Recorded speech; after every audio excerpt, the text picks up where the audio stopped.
Martha Jane Calloway's knees hit the frozen mud of Silver Ridge, Wyoming. Her 3 children collapsed beside her, Will clutching Henry Lucy's small body, shaking so hard her teeth rattled. The man towering above them hadn't moved. Josiah Mercer, the rancher who'd sent away every woman in 3 counties without a second glance. Martha looked up at him through cracked lips in desperation. "Please, I'll work for nothing. Just don't let my children die in this cold." His eyes gray as the winter sky gave her nothing.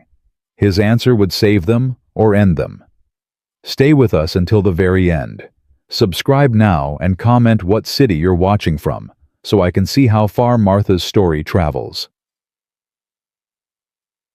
Doctor, Mama Henry won't wake up. Will's voice cut through the rattling stagecoach like a knife.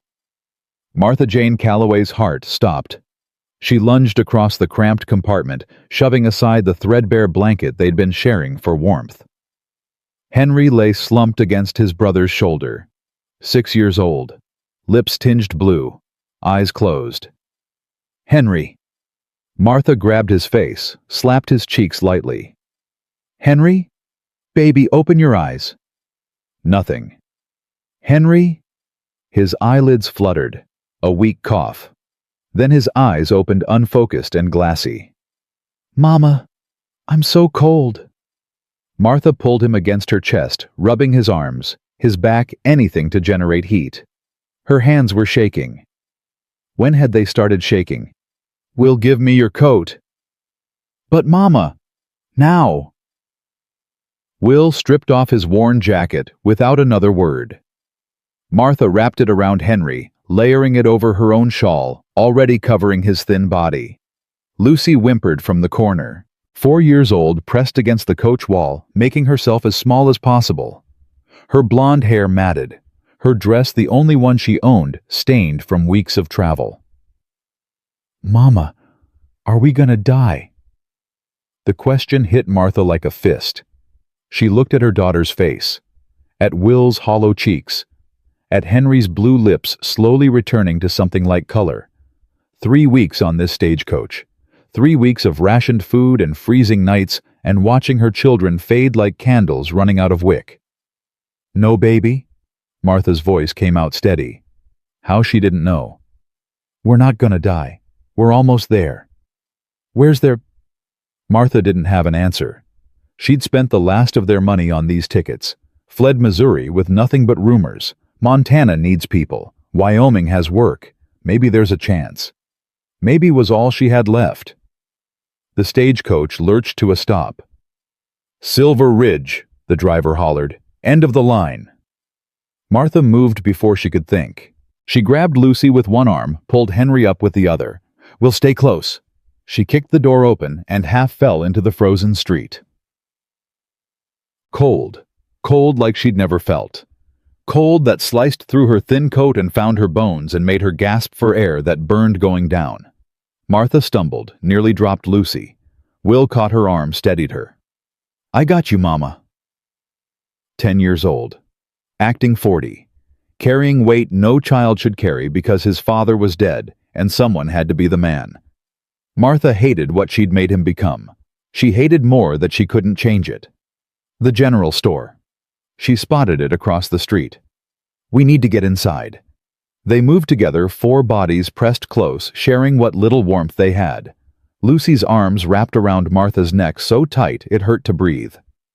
Henry stumbled with every step, Will half carrying him.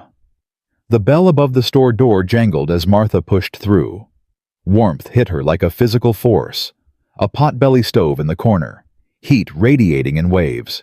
Lucy made a sound something between a sob and a sigh, and pressed her face deeper into Martha's shoulder. "Help you." The woman behind the counter had iron-gray hair and eyes that missed nothing. Her gaze swept over them, the patched clothes, the hollow faces, the desperation clinging to them like a smell. Martha knew what she saw. Charity case, burden, problem. She'd seen that look in 4 towns already. "I need work." Martha kept her voice level. "Boarding for myself and my children. I can cook, clean, mend anything you need done. You got money. Not much. Then I can't help you. Please. There has to be someone hiring. Anyone. The woman H. Dawson. Her name tag read, shook her head slowly. Winter's coming hard and it's coming fast. Every ranch in 50 miles already has their help hired on. She paused, something flickering across her face. Nobody's looking for... She stopped herself. For what? Martha asked. Nobody's looking for what? A woman with 3 mouths to feed. The words landed like stones. Will's hand found Martha's. Squeezed. She squeezed back. I understand. Martha heard her own voice from somewhere far away. Is there at least somewhere we can get warm, just for an hour? Then we'll move on. Mrs. Dawson's face softened. Just barely. Look, I wish I could help. I truly do. But this town doesn't have resources to... The door opened behind them. Cold air rushed in, and with it a presence that seemed to fill the entire store. Martha turned. The man stood in the doorway like he'd been carved from the mountains behind him. Tall, broad, dark hair beneath a weather-beaten hat, a beard trimmed close to a jaw that looked like it had never learned to smile. But it was his eyes that stopped her. Gray, cold, empty. The eyes of a man who'd stopped feeling a long time ago. He looked at Martha, looked through her, then dismissed her entirely and walked to the counter. Mercer. Mrs. Dawson's voice shifted. Careful now. Almost nervous. Wasn't expecting you today. Need supplies. His voice was rough with disuse, like a tool left to rust. Wire, nails, coffee, that's all. He moved past Martha like she wasn't there, like her children weren't there, like they were ghosts already. Something broke inside her, or maybe something finally hardened. Wait. The word came out before she could stop it. He paused, didn't turn, just stopped. Are you hiring? Silence. 1 heartbeat. 2, 3. No. He still hadn't turned around. I can work. Martha stepped forward. Her voice didn't shake. She wouldn't let it. Any work. I'm not asking for charity, just a chance to earn shelter for my children. Now he turned. Those gray eyes swept over her, over Will standing rigid at her side, over Henry swaying on his feet, over Lucy's face pressed against her neck. I said no. I heard you. Then we're done. We're not. Something shifted in his expression, not anger exactly, more like confusion, like he wasn't used to people pushing back. Ma'am, my children haven't eaten a real meal in 6 days. Martha's voice stayed level, but something raw bled through.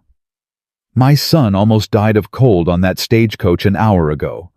My daughter asked me if we were going to die, and I couldn't tell her no with any certainty.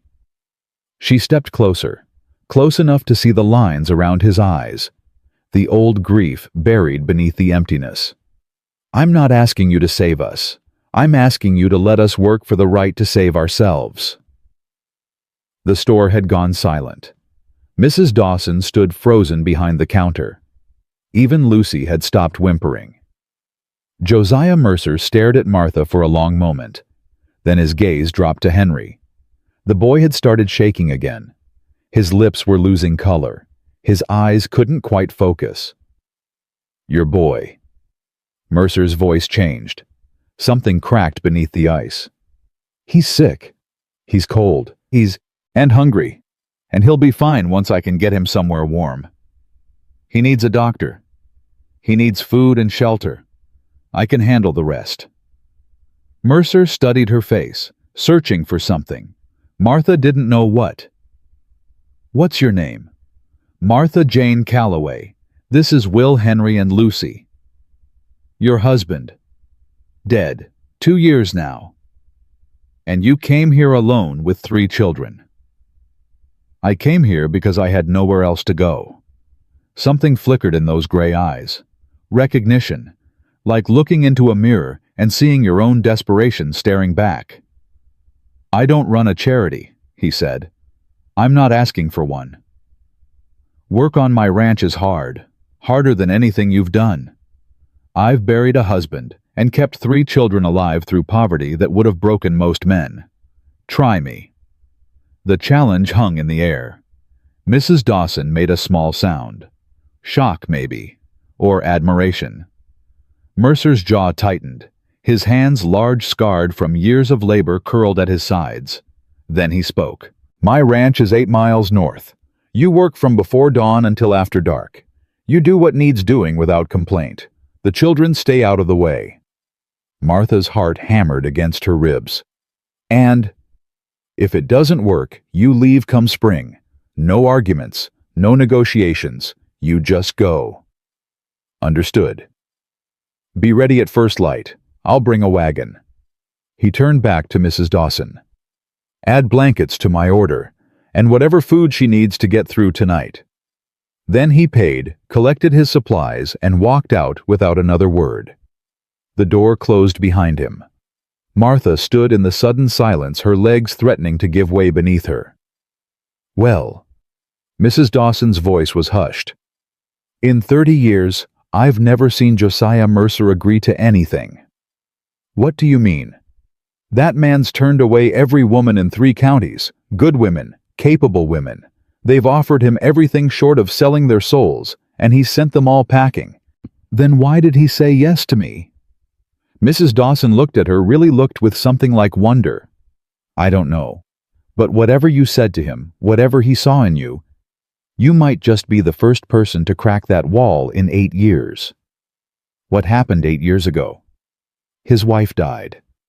Mrs. Dawson's voice softened. "Rebecca. Fever took her in the dead of winter. He buried her himself because the ground was too frozen for anyone else to help dig. After that," she shook her head, "he stopped being a person and started being a ghost." Martha absorbed this. A man who'd buried his wife alone, who'd shut himself off from the world, who'd said no to everyone, until tonight. "Why? Is there somewhere we can stay?" Martha asked. "Until morning. There's a storeroom in back. It ain't much, but it's warm." Mrs. Dawson was already gathering the food Mercer had paid for. "No charge. And honey, whatever happens out on that ranch, you be careful.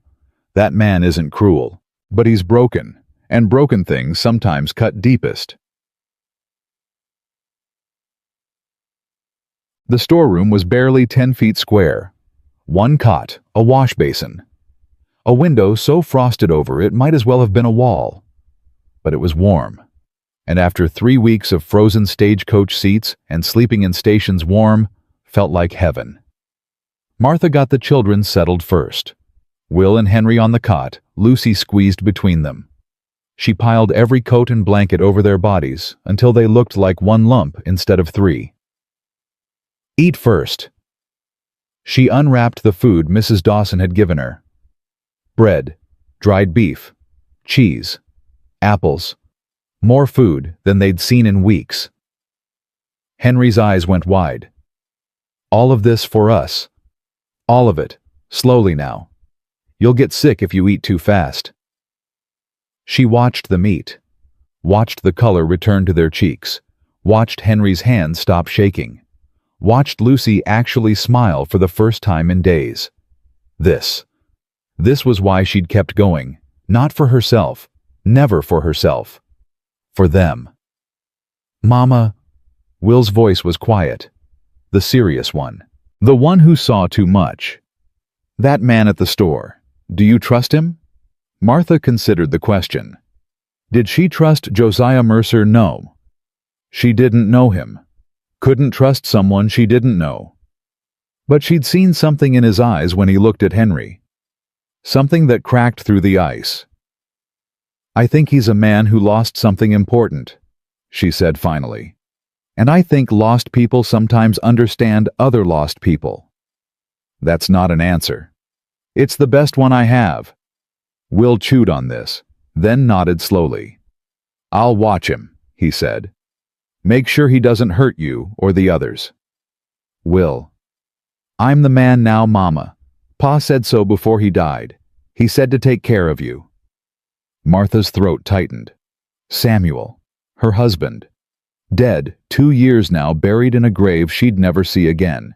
He'd been a good man, not always a smart one. The debts he'd left proved that, but good, kind. He'd loved his children with everything he had, and he'd put a burden on Will that no 10-year-old should carry. Your father would be proud of you, Martha said softly. But you don't have to be the man yet. You can just be a boy a little while longer. No, I can't.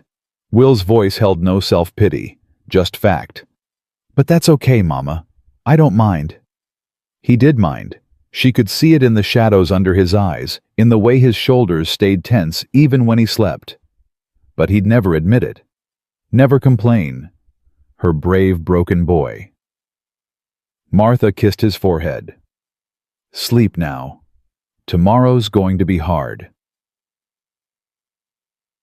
She sat on the floor after they fell asleep, her back against the wall, her eyes on the frosted window, thinking. Josiah Mercer. A name she hadn't known existed until 2 hours ago. Now her children's survival depended on him. What had he seen in her? Why had he said yes? I came here because I had nowhere else to go. Maybe that was it. Maybe he recognized the desperation. Maybe he'd felt it himself once standing in some other frozen town, begging some other stranger for a chance. Or maybe he just needed help badly enough to take a risk on a woman with 3 starving children. It didn't matter why. What mattered was tomorrow. Martha closed her eyes and tried to rest. But sleep wouldn't come. It hadn't come properly in weeks. Her mind kept racing, planning, calculating, worrying. What if the ranch was worse than the road? What if Mercer changed his mind? What if Henry's cough got worse? What if? The thoughts spiraled until she wanted to scream. Instead, she pressed her hand against her chest, felt her heart beating, and focused on that. Still alive, still fighting. Tomorrow would come. She'd face it then. She'd face it like she'd faced everything else. Alone. Dawn broke gray and bitter. Martha woke before light washed the sleep from the children's faces, did what she could to make them presentable. Not much she could do. Will's shirt was missing 2 buttons. Henry's boots had holes in both soles. Lucy's coat was more patches than original fabric. But they were clean. They were alive. It would have to be enough. Mama, I'm scared.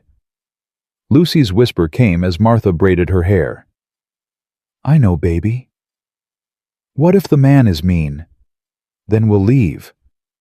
What if he hurts us? Martha turned Lucy to face her, looked into those big blue eyes, Samuel's eyes, and made her voice as steady as stone. No one is going to hurt you. Not while I'm breathing. Do you understand? Lucy nodded slowly. I need you to be brave today. Can you do that? Another nod. Good girl. Henry sat on the edge of the cot, still looking pale, but better than yesterday. His cough had settled during the night. The food and warmth had done their work. I can help, he said suddenly. Help with what? Whatever you need. I'm small, but I'm strong. Papa said so. His chin lifted. I can carry things. And I'm good with animals. Remember the chickens back home? I always got the most eggs. Martha's heart cracked a little. Home. A word that meant nothing now. A place they'd never see again. I remember, she said softly. You were the best egg collector in all of Missouri. Henry beamed, a real smile, the first one in weeks. Will stood by the door, already wearing his coat, his face set in that too serious expression. Wagon's coming, he said. I can hear it. Martha took a breath, let it out slowly. All right, let's go. The wagon rolled to a stop in front of the general store. 2 heavy draft horses' breath steaming in the cold. Josiah Mercer on the seat, reins loose in his hands, face unreadable beneath his hat. He didn't greet them, didn't smile, just waited. "Get in the back," Martha told the children. "Stay together for warmth." She helped them up, made sure they were settled among the supply crates and grain sacks. Then she climbed up beside Mercer on the seat. He glanced at her. Surprise flickered briefly across his face. "Most people ride in back." "I'm not most people." Martha settled herself on the hard wooden seat. "And I want to see where we're going." For a moment, something that might have been respect crossed his features. Then it was gone. He clicked his tongue, and the horses moved. They rode in silence. The town fell away within minutes. Open land stretched in every direction, rolling hills blanketed in snow stands of pine trees huddled against the cold mountains rising in the distance like sleeping giants. Beautiful. In a harsh, unforgiving way. The kind of beauty that could kill you if you weren't careful. 8 miles, you said. Martha kept her eyes forward. That's far from town. Far enough. On purpose. Yes. Why? He didn't answer. They rode on. The horses' hooves crunched through the frozen ground. Wind cut across the open plains, finding every gap in Martha's coat. She didn't complain, didn't shiver. She'd spent too long being cold to notice it anymore. Your boy. Mercer's voice broke the silence so suddenly, Martha flinched. The sick one. How long has he been coughing? A week, maybe more. You have medicine? No. His jaw tightened. I have some at the ranch. Old stuff, but it works. Martha turned to look at him. His profile was hard, rigid, but there was something else there too. Something beneath the stone. Why do you care? The question came out sharper than she intended. He didn't answer immediately, just kept his eyes on the road ahead, hands steady on the reins. I don't care. His voice was flat. But sick people can't work. And you promised to work. It was a lie. Martha could hear it in the way his voice tightened. See it in the way his grip shifted on the leather. He cared, for whatever reason. She didn't push. The ranch appeared gradually. First the fence line split rail stretching farther than Martha could see. Then, cattle huddled in groups against the cold, their breath making clouds in the still air. Then buildings. A barn larger than she'd expected, weathered but solid. The kind of building that had seen decades of storms and stood through them all. A chicken coop. A woodshed stacked high with split logs. A small stable attached to the main barn. And finally, the house. Martha stared. It was small. Single-story log construction with a porch wrapping around the front. Smoke curled from the chimney, promising warmth inside. Everything about it was functional, practical, built to last rather than impress. But it was more than that. It was a home. Or it had been once. This is it. Mercer pulled the wagon to a stop.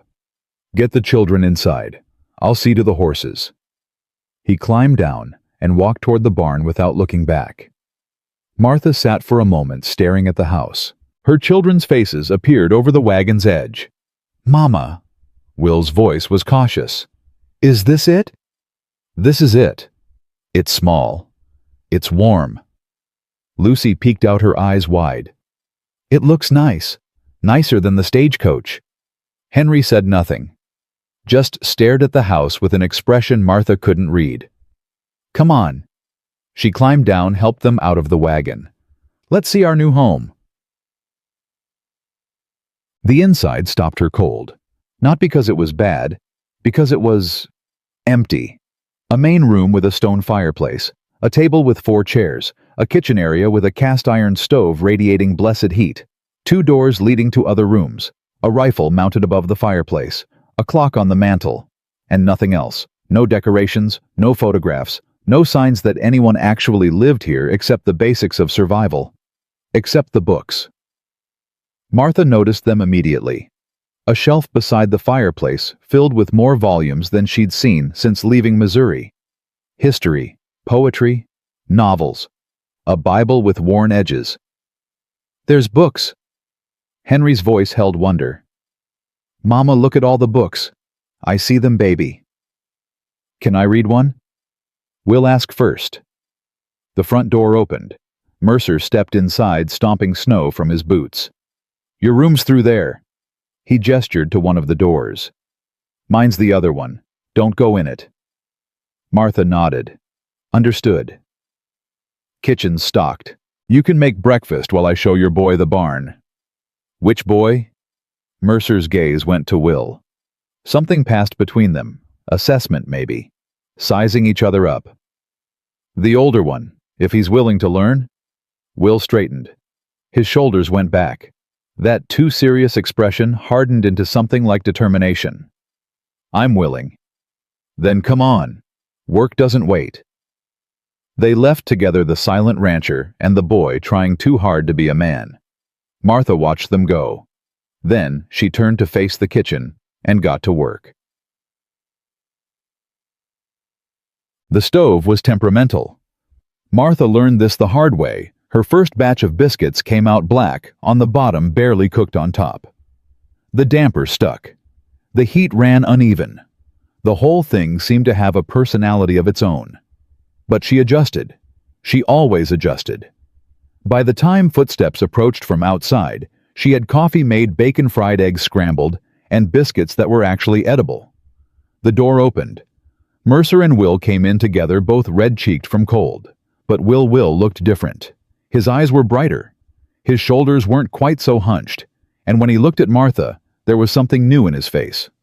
Hope. "He showed me the horses." Will said the words tumbling out faster than she'd heard him speak in months. "They're huge, Mama. And the barn has a loft, and there are chickens, and he said I can help feed them tomorrow, and—" "Breathe, Will." He stopped, flushed, but the light didn't leave his eyes. Martha looked at Mercer. He stood by the door, hanging up his coat, acting like he hadn't just given her son the first real joy he'd felt in 2 years. "Thank you," she said quietly. He didn't acknowledge it, just moved to the table and sat down. "Smells good. It's simple, but filling." She served the food. Watched her children eat, really eat for the first time in weeks. Henry had seconds. Lucy cleaned her plate. Even Will, who usually ate like a bird, asked for more bacon. Mercer ate in silence. But she noticed he watched the children, watched their faces. Something unreadable in his expression. When breakfast was done, he stood. "There's mending in my room. Clothes that need fixing. Take them to your room to work on." Martha nodded. "After that, the house needs cleaning, proper cleaning. Hasn't been done in—" He stopped. Swallowed. A while. 8 years, Martha thought. 8 years since his wife died. 8 years of living alone in this house, full of ghosts. "I'll take care of it," she said.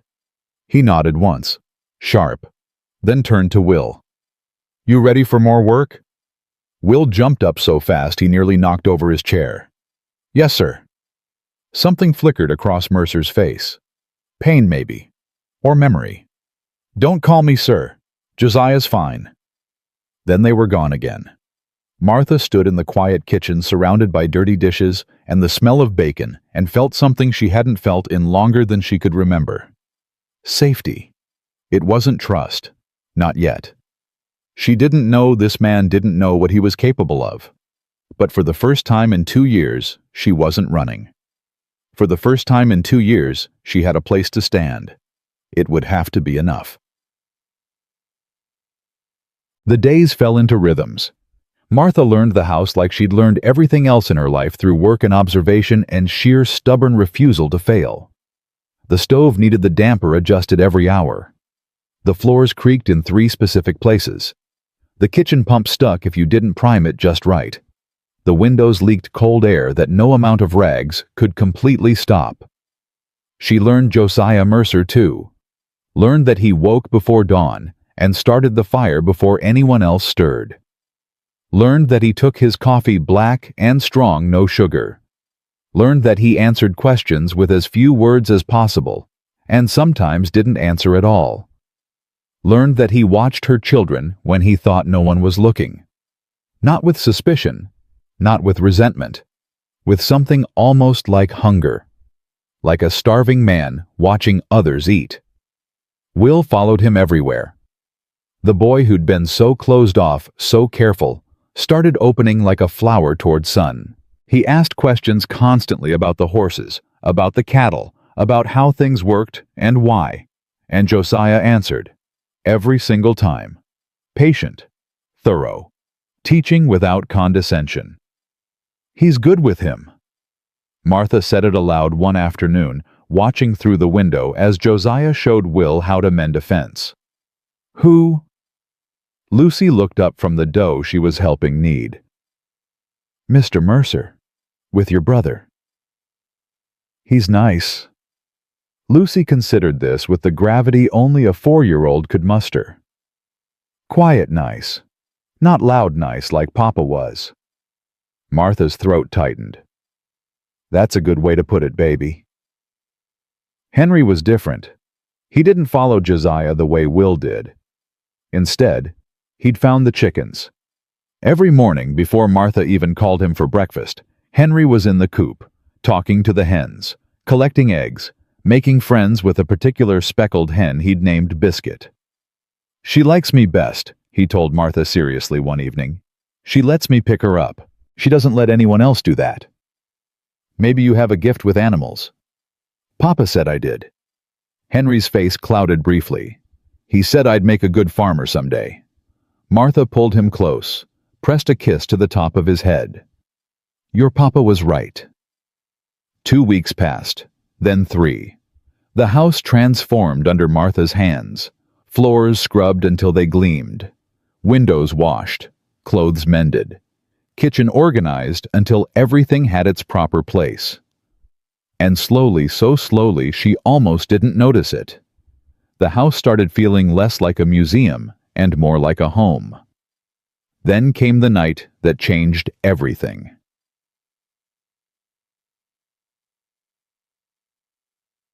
Martha woke to screaming.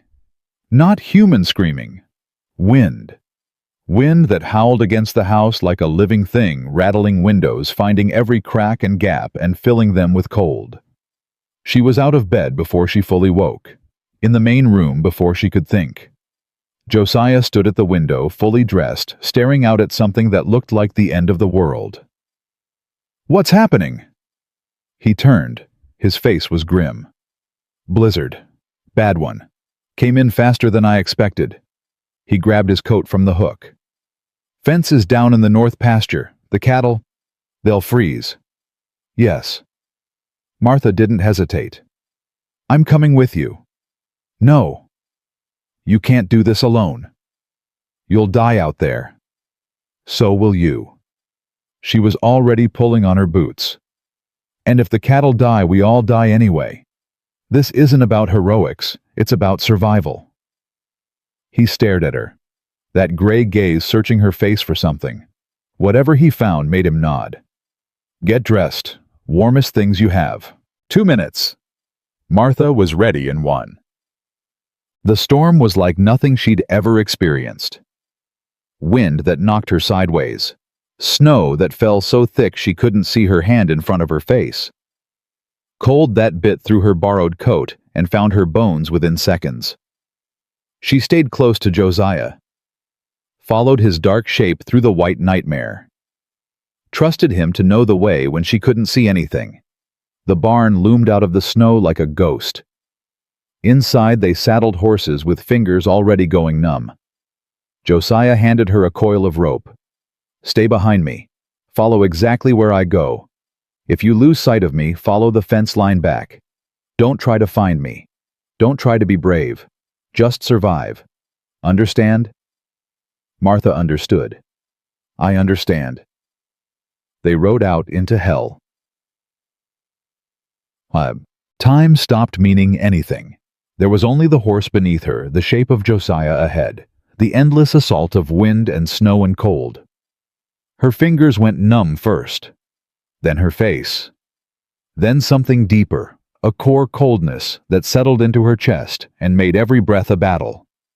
But she didn't stop. Couldn't stop. The cattle appeared like phantoms, dark shapes huddled against a broken section of fence, lowing in distress. Martha dismounted. Her legs nearly gave out, but she forced them to hold. Josiah was already working hammering boards, stringing wire, his movements sharp and economical despite the cold. Martha helped, held boards while he nailed them, passed him wire, helped shove confused cattle back from the breach. She didn't feel her hands anymore. Didn't feel much of anything except the desperate need to keep moving, keep working, keep going. When the fence finally held, when the last cow was turned back toward shelter, Josiah grabbed her arm. She couldn't see his face through the snow, couldn't hear his voice over the wind, but she felt his hand, solid, real, alive. They rode back. In the barn, Martha's legs finally failed her. She slid off the horse and crumpled into the straw, unable to stand, barely able to breathe. Josiah was there, arms around her, lifting her up. "Can you walk?"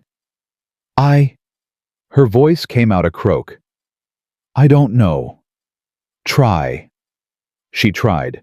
Her legs were wooden, unresponsive, but she forced them to move. 1 step. 2.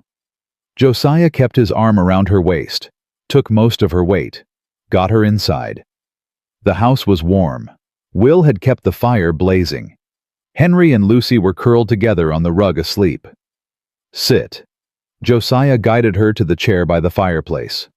"I'll get coffee." Martha sat, let the heat wash over her, felt her fingers start to burn as blood returned to them. Pain. But good pain. Living pain. Will appeared in the bedroom doorway. His face was white. "Mama." "I'm all right, sweetheart. I heard the storm, and you were gone, and I thought—" His voice broke. Martha held out her arms. Will crossed the room in 2 steps and threw himself against her, holding on like he'd never let go. "I'm here," she murmured into his hair. "I'm here. I came back." "Don't do that again." His voice was fierce, terrified. "Don't ever do that again." "I can't promise that." "Why not?" "Because sometimes the things worth protecting are worth risking everything for." Josiah returned with coffee. Saw them holding each other. Stopped. Something crossed his face. Pain, maybe, or longing. Then it was gone, and he handed Martha the cup with careful formality. "Drink. You'll feel better." Martha took it, wrapped her frozen fingers around the warmth. "Thank you." "You didn't quit." His voice was rough. "Out there, you didn't quit." Was that in doubt? Most people would have stayed inside where it was safe. Martha held his gaze. "I told you before, Mr. Mercer. I'm not most people."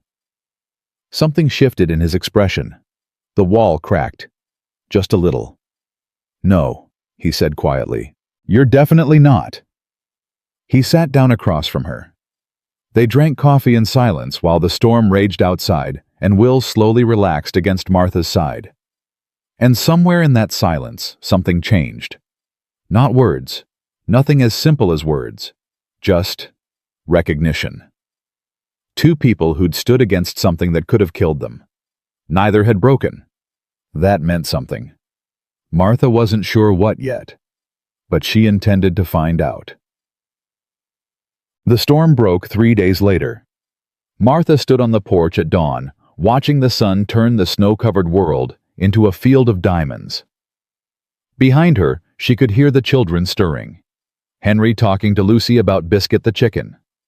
Will asking Josiah something about the horses. Normal sounds, family sounds. Strange how quickly abnormal could become normal. Strange how quickly strangers could become something more. "Penny for your thoughts." Josiah's voice came from behind her. She hadn't heard him approach. "Just thinking about how different things look in daylight. The storm, Everything. He moved to stand beside her, not touching but close. Close enough that she could feel his warmth in the cold air. "You saved my cattle," he said. "Probably saved the ranch. I wouldn't have been able to do it alone." "Is that a thank you?" "It's a fact." Martha smiled slightly. "You're not good at thank yous, are you?" "No." He paused. "But I'm trying." They stood in silence, watching the sun rise higher, watching their breath make clouds in the cold air.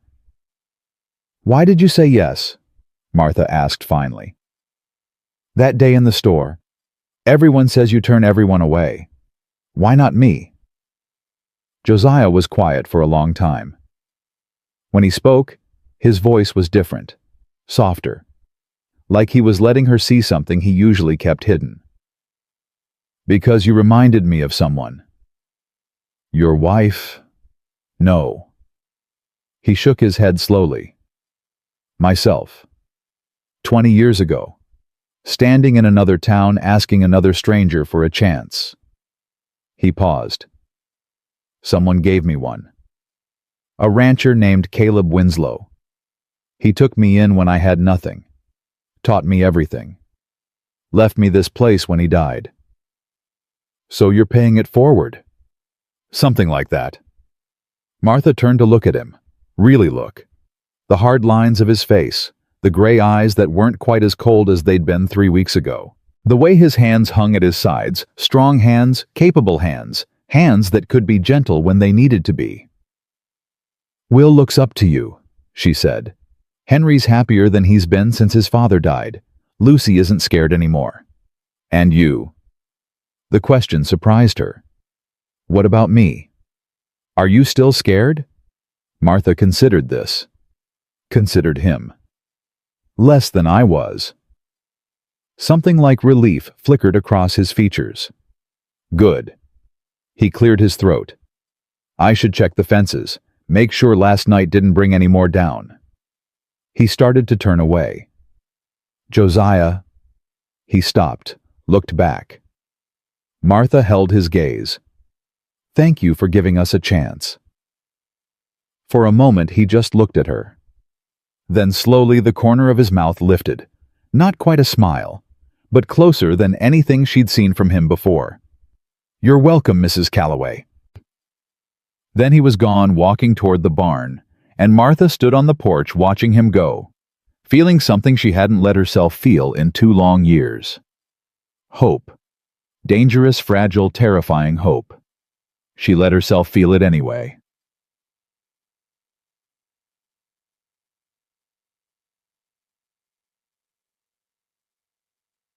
Chaturai. The weeks after the storm settled into something Martha hadn't expected.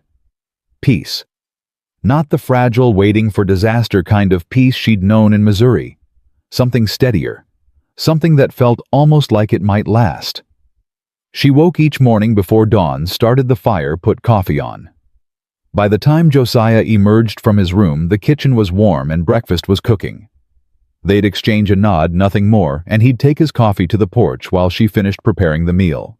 Small rituals, simple patterns, the bones of something being built. Will had transformed. The boy who'd arrived hollow-eyed and hunched now stood straighter, talked more, laughed occasionally. He followed Josiah everywhere, absorbing knowledge like dry earth drinking rain. "He asked me about branding today." Will told Martha one evening, his voice bright with excitement. "Said come spring he'll teach me how to do it proper. Said I've got steady hands." Martha looked at her son's face, really looked, and saw something she'd feared was gone forever. Joy. "That's wonderful, sweetheart." "Mama, do you think—" Will hesitated, suddenly uncertain. "Do you think Papa would mind that I'm learning from someone else?" The question hit Martha harder than she expected. She set down the shirt she'd been mending and pulled Will close. "Your Papa would be proud," she said firmly. "He'd be proud that you're learning, that you're growing, that you're becoming the man he always knew you could be. He wouldn't mind at all." "You promise?" "I promise."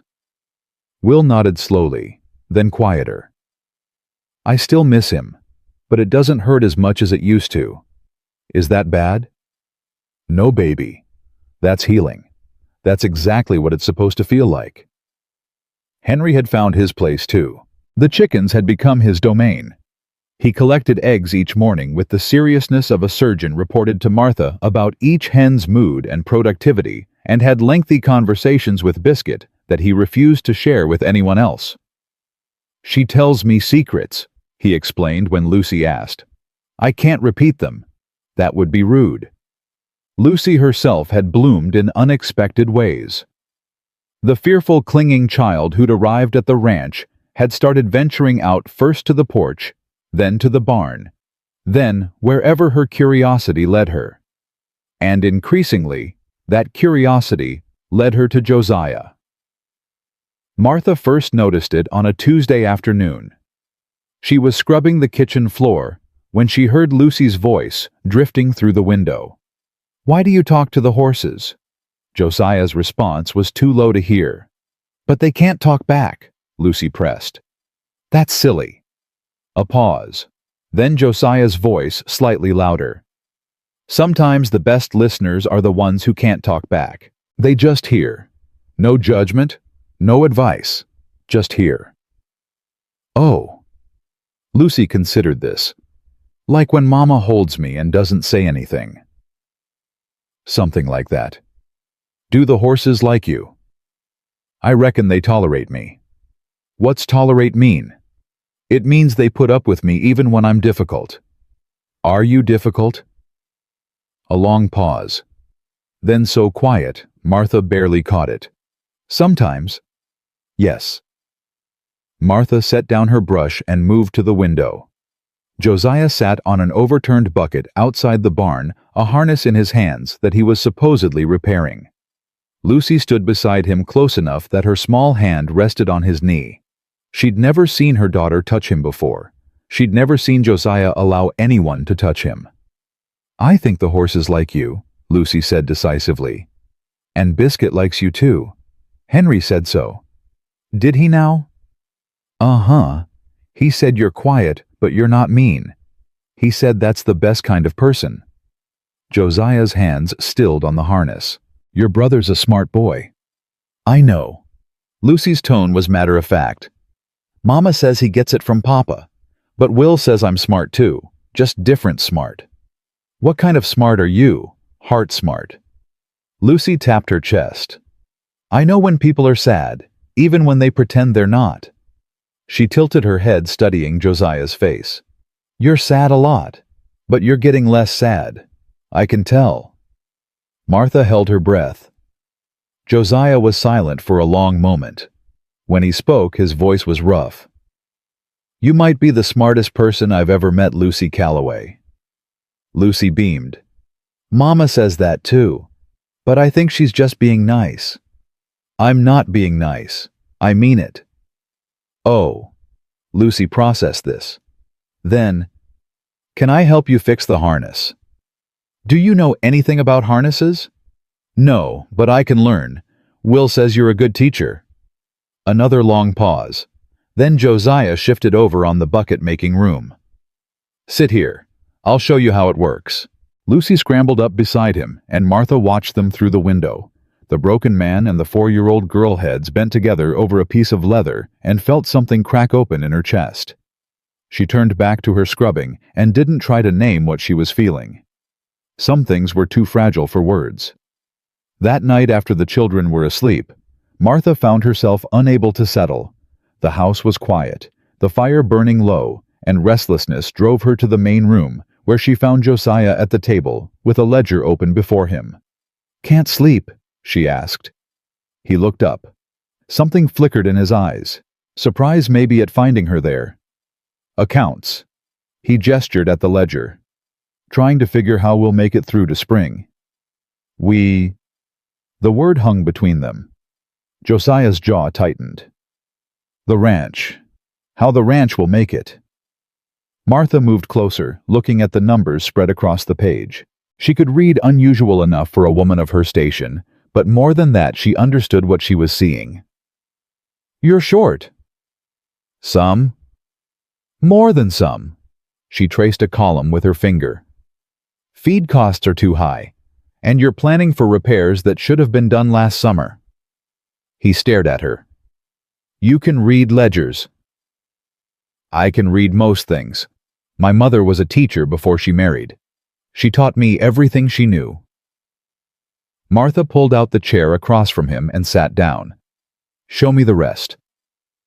For a moment she thought he'd refuse. Close the ledger shut her out retreat behind those walls he'd built so carefully. Instead, he turned the book toward her. Here. And here. He pointed to 2 columns. Those are the problems. Not enough cattle survived last winter, and the ones that did aren't fetching good prices at market. Martha studied the numbers, her mind working through possibilities. What about the south pasture you mentioned? It needs clearing. Been meaning to get to it for 2 years. Never had the hands. You have hands now. Will's young, but he works hard. I can help too once the spring thaw comes. Josiah shook his head. That's not women's work.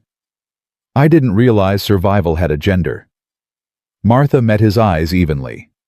I've dug ditches, Mr. Mercer. I've hauled water and chopped wood and done everything a man can do because there was no man to do it. If clearing a pasture is what keeps this ranch alive, then I'll clear it. He stared at her for a long moment. You're serious. I'm always serious about keeping my children fed. Something shifted in his expression. The wall cracked a little wider. Josiah, he said quietly. What? You keep calling me Mr. Mercer. My name's Josiah. You should use it. Martha felt heat rise to her cheeks. She wasn't sure why. All right, Josiah. His name felt strange in her mouth, intimate in a way she hadn't expected. He held her gaze for a beat too long, then looked away back at the ledger. The south pasture. He said, his voice gruffer than before. We'll start on it when the ground thaws. Together. Together. Martha agreed. They sat in silence after that. But it wasn't the awkward silence of strangers. It was something else. Something warmer. Martha didn't let herself examine it too closely. Not yet. December arrived with a fury. Snow fell in sheets piling against the house until the drifts reached the windows. The temperature dropped so low that water froze in the pump overnight, and Martha had to boil snow on the stove for drinking and washing. But inside the house stayed warm. Josiah had cut enough wood to last 3 winters. The pantry was stocked with preserved vegetables and salted meat. The children had warm clothes. Martha had spent weeks sewing new shirts for Will and Henry, a proper coat for Lucy, from fabric Josiah had brought back from town without being asked. You didn't have to do that, Martha had said when he handed her the package. Children need proper coats. That's not what I meant. He'd looked at her, then something unreadable in his eyes. I know what you meant. Then he'd walked away, leaving her holding the fabric and feeling things she wasn't ready to feel. The isolation of winter forced them together in ways Martha hadn't anticipated. Long evenings by the fire with nowhere to go. Meals eaten as a group because eating alone seemed wasteful. Hours spent in the same small space, learning each other's rhythms and habits and silences. She learned that Josiah read every night before bed history mostly and poetry. That he hummed tunelessly while working with his hands. That he checked on each of the children before retiring, standing in doorways for long moments watching them sleep. She learned that he still talked to Rebecca sometimes. Late at night when he thought no one could hear his voice would drift through the thin walls. Not conversations exactly. More like reports. Updates on the ranch, on the weather, on the strangers who'd invaded his solitary life. Martha never let on that she heard. Some griefs were too private for acknowledgement. But she understood him better for knowing. Christmas approached with the stealth of a hunting cat. Martha had lost track of the days until Will mentioned it at breakfast, 2 weeks until Christmas.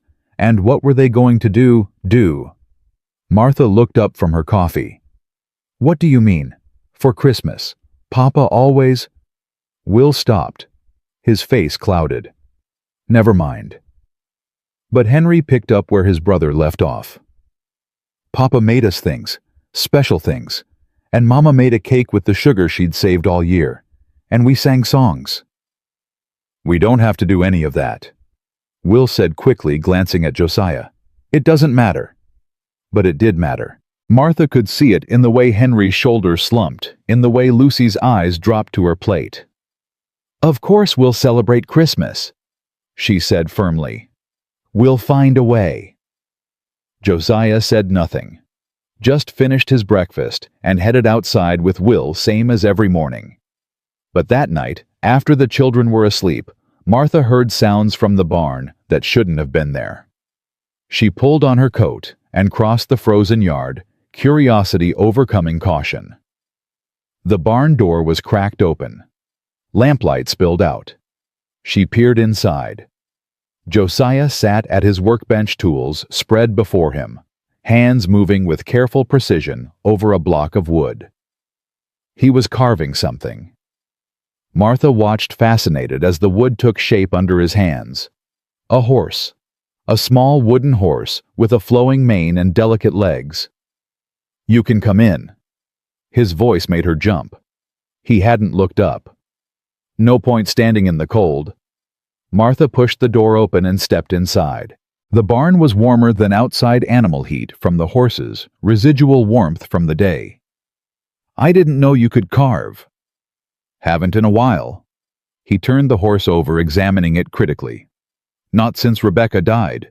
She was the one who taught me." Martha moved closer, watching his hands work. "It's beautiful. It's passable." But there was something in his voice that sounded almost like pleasure. "Haven't made anything like this in 8 years. Forgot how it felt." "Why now?" He was quiet for a moment. Then, "Your boy, Will. He asked me once if I ever made things. Not built things, made things. Things that weren't useful, just beautiful." "What did you tell him?" "Told him I used to. Before. He asked why I stopped." Josiah's hands stilled on the wood. Couldn't think of a good answer. Martha sat down on a hay bale near the workbench, close enough to watch, far enough to give him space. "Rebecca taught you," she said softly. "That's why you stopped, because it reminded you of her." "Everything reminds me of her." The words came out rough, raw. "This barn, this house, the way the light hits the mountains in the morning. For a long time I couldn't stand any of it. Thought about selling, walking away, starting over somewhere that didn't have her ghost in every corner." "Why didn't you?" "Because she loved this place. She's buried here in the hill behind the house. If I left—" He shook his head. "It would have been like leaving her behind. I couldn't do that." Martha thought about Samuel, about the grave in Missouri she'd never see again, about the guilt that still crept up sometimes late at night, whispering that she should have stayed, should have fought harder, should have found a way. "I understand," she said quietly. "More than you know." Josiah looked at her then. Really looked. Not the assessing gaze of their first meeting or the guarded glances of the week since. Something deeper. Something that saw. "Your husband. What was his name?" "Samuel. Samuel Calloway." "How did he die?" "Mining accident. Cave-in at the silver mine where he worked. They never even recovered his body." The words came easier than she expected. She'd told the story before to landlords demanding rent, to creditors, demanding payment to strangers who wanted to know why a woman was traveling alone with 3 children. But this felt different. This wasn't explanation. This was sharing. 17 men died that day, she continued. 17 wives made widows. 17 families destroyed. The mine owners paid out a pittance and called it settled. Said the men knew the risks when they took the jobs. Did he know? He knew. Martha's voice hardened. He knew, and he went anyway because the pay was good, and his children needed to eat. He died trying to provide for us, and after he was gone, everyone acted like we were the burden. Like his death was an inconvenience for them. Is that why you left? That's part of it. She looked down at her hands. Samuel had debts I didn't know about, borrowed from people who weren't patient about repayment. After he died, they came for everything. The house, the furniture, things that had been in my family for generations. They would have taken the children if they could sent them to the workhouse, said I wasn't fit to care for them. So you ran. So I ran. They sat in silence. The horses shifted in their stalls. Wind moaned against the barn walls. You're safe here, Josiah said finally. Whatever happened in Missouri, whoever's looking for you, they won't find you here. I won't let them. Martha's throat tightened. You don't even know me. Not really. Why would you? I know enough. His voice was fierce, certain. I know you walked into a blizzard to save my cattle. I know you work harder than anyone I've ever met. I know your children love you so much they'd follow you into hell if you asked. That's enough. That's more than enough. She couldn't speak. Words had abandoned her. Josiah looked away back at the wooden horse in his hands. This is for Lucy. I'm making a doll too if I can remember how. And a knife for Will, a real one with a good blade. And for Henry. He paused, a ghost of a smile crossing his face. A wooden chicken. He'll probably think it's stupid, but he'll love it. Martha's voice came out thick. He'll love it because you made it. Josiah nodded slowly. I hope so. Josiah. He looked up. Thank you. For all of this. For giving us a home. For being kind to my children. For... She struggled for words. For letting us in. Something shifted in his expression. Something warm and terrifying and full of possibility. Thank you for not leaving. They stayed like that, eyes locked, words unnecessary, while the wind howled outside and something new and fragile took root between them. Martha didn't know what to call it yet. She wasn't sure she was ready to, but she knew she wanted to find out. Christmas morning dawned bright and bitter cold. Martha woke before the children started the fire and found that Josiah had already been up for hours. Coffee was made. The table had been cleared. And in the center of the room, arranged with careful precision, sat 4 wrapped packages. Not fancy wrapping. Just brown paper and string. But the care that had gone into them was obvious. You didn't have to do this, Martha said. Josiah stood by the fireplace looking awkward and uncertain, so different from his usual stoic confidence that it made her heart ache. Wanted to. The children woke to shrieks and chaos. Lucy's wooden horse made her cry, real tears streaming down her face as she clutched it to her chest and declared it the most beautiful thing she'd ever seen. The doll came next, hand-carved with yarn hair, and a dress made from fabric scraps, and Lucy insisted on naming her Rebecca right then and there. She didn't know the significance, couldn't have known. But Martha saw Josiah's face when she said it, saw the way his breath caught, and his eyes went bright, and she had to look away before she started crying too. Will's knife was beautiful, a folding blade with a handle carved from dark wood, sturdy enough for real work, but small enough for a boy's hand. Josiah showed him how to hold it, how to sharpen it, how to respect what it could do. This isn't a toy, Josiah said seriously. This is a tool, a man's tool. You treat it right, it'll serve you for the rest of your life. Will looked at the knife, then at Josiah, and his voice came out thick. Yes, sir. I mean yes, Josiah. Henry's wooden chicken was indeed a chicken, a plump, ridiculous-looking hen, with a proud expression that bore an uncanny resemblance to Biscuit. Henry burst out laughing when he saw it, then immediately ran to the coop to show the real Biscuit her portrait. I think she likes it, he shouted from outside. She puffed up really big. Martha had gifts too, not carved but sewn through late nights when no one was watching. New shirts for the boys, a dress for Lucy made from the fabric Josiah had bought, a vest for Josiah himself pieced together from whatever materials she could find, lined with wool for warmth. He stared at it for a long moment after unwrapping it. You made this. It's not much. You made this. He looked up at her, and something in his expression made her breath catch. No one's made me anything in 8 years. Well, Martha's voice came out strange. Now someone has. He put the vest on immediately.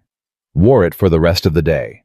Wore it every day after that, until it became as much a part of him as his boots or his hat.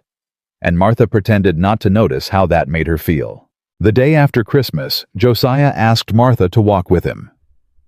"There's something I want to show you," he said. "If you're willing." She pulled on her coat and followed him outside, leaving the children with strict instructions to behave. They walked in silence through the snow, past the barn, past the chicken coop, up a gentle hill she'd never climbed before. The ground was rough here, dotted with stones, and she had to watch her footing.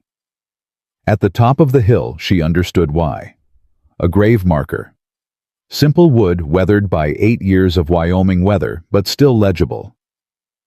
Rebecca Jane Mercer, beloved wife, 1851 to 1870. Martha stood beside Josiah and said nothing. This wasn't a moment for words. "I haven't brought anyone here since the funeral," he said finally. "Haven't wanted to. She was mine, and this was the last thing I could keep private. Why are you showing me now?" He was quiet for a long moment. When he spoke, his voice was rough. "Because I want you to know her. Not just know about her, know her. She was—" He stopped, swallowed. "She was the best person I ever met. Kind. Brave. She could make me laugh when nothing else could. She saw something in me worth loving when I couldn't see it myself. You loved her very much." "I did. I still do. I don't think that will ever stop." Martha nodded slowly. "That's how it should be. Love like that doesn't just disappear. It becomes part of you. Does it get easier?" He turned to face her. "The grief. Does it ever stop feeling like a hole in your chest?" "It changes." Martha chose her words carefully. "The hole doesn't close, but it stops bleeding. You learn to live around it, build new things beside it. Eventually, you can look at it without falling in." "How long?" "Different for everyone. For me?" She looked out at the snow-covered landscape, the mountains rising in the distance. It was when Lucy laughed for the first time after Samuel died. Really laughed, not just pretending to be okay. "I heard that sound and I thought he's still here. In her. In all of them. He's not gone as long as they're alive." Josiah was silent for a long time. Then, "I want them to know about Rebecca, your children. I want to tell them stories about her, show them the things she loved. Is that—" He struggled for words. "Is that strange?" "It's not strange. It's honoring her memory." "I thought it might make you uncomfortable. You being here in her house, living her life." Martha turned to face him fully. "I'm not living her life. I wouldn't try to replace her. What I have here, what we're building, it's something new, different. It doesn't diminish what you had with her. It just exists alongside it." "You really believe that?" "I do." He looked at her for a long moment. Then slowly he reached out and took her hand. His fingers were cold, calloused, strong. Martha didn't pull away. "Thank you," he said quietly. "For understanding. For not being threatened by a ghost. She's not a ghost to you. She's a memory. There's a difference." His grip tightened briefly. Then he let go. "We should get back. Children will be wondering where we went." They walked down the hill together, not touching, but closer than they'd been before. And Martha understood that something fundamental had shifted between them. She wasn't sure what to do about it. She wasn't sure she wanted to do anything at all.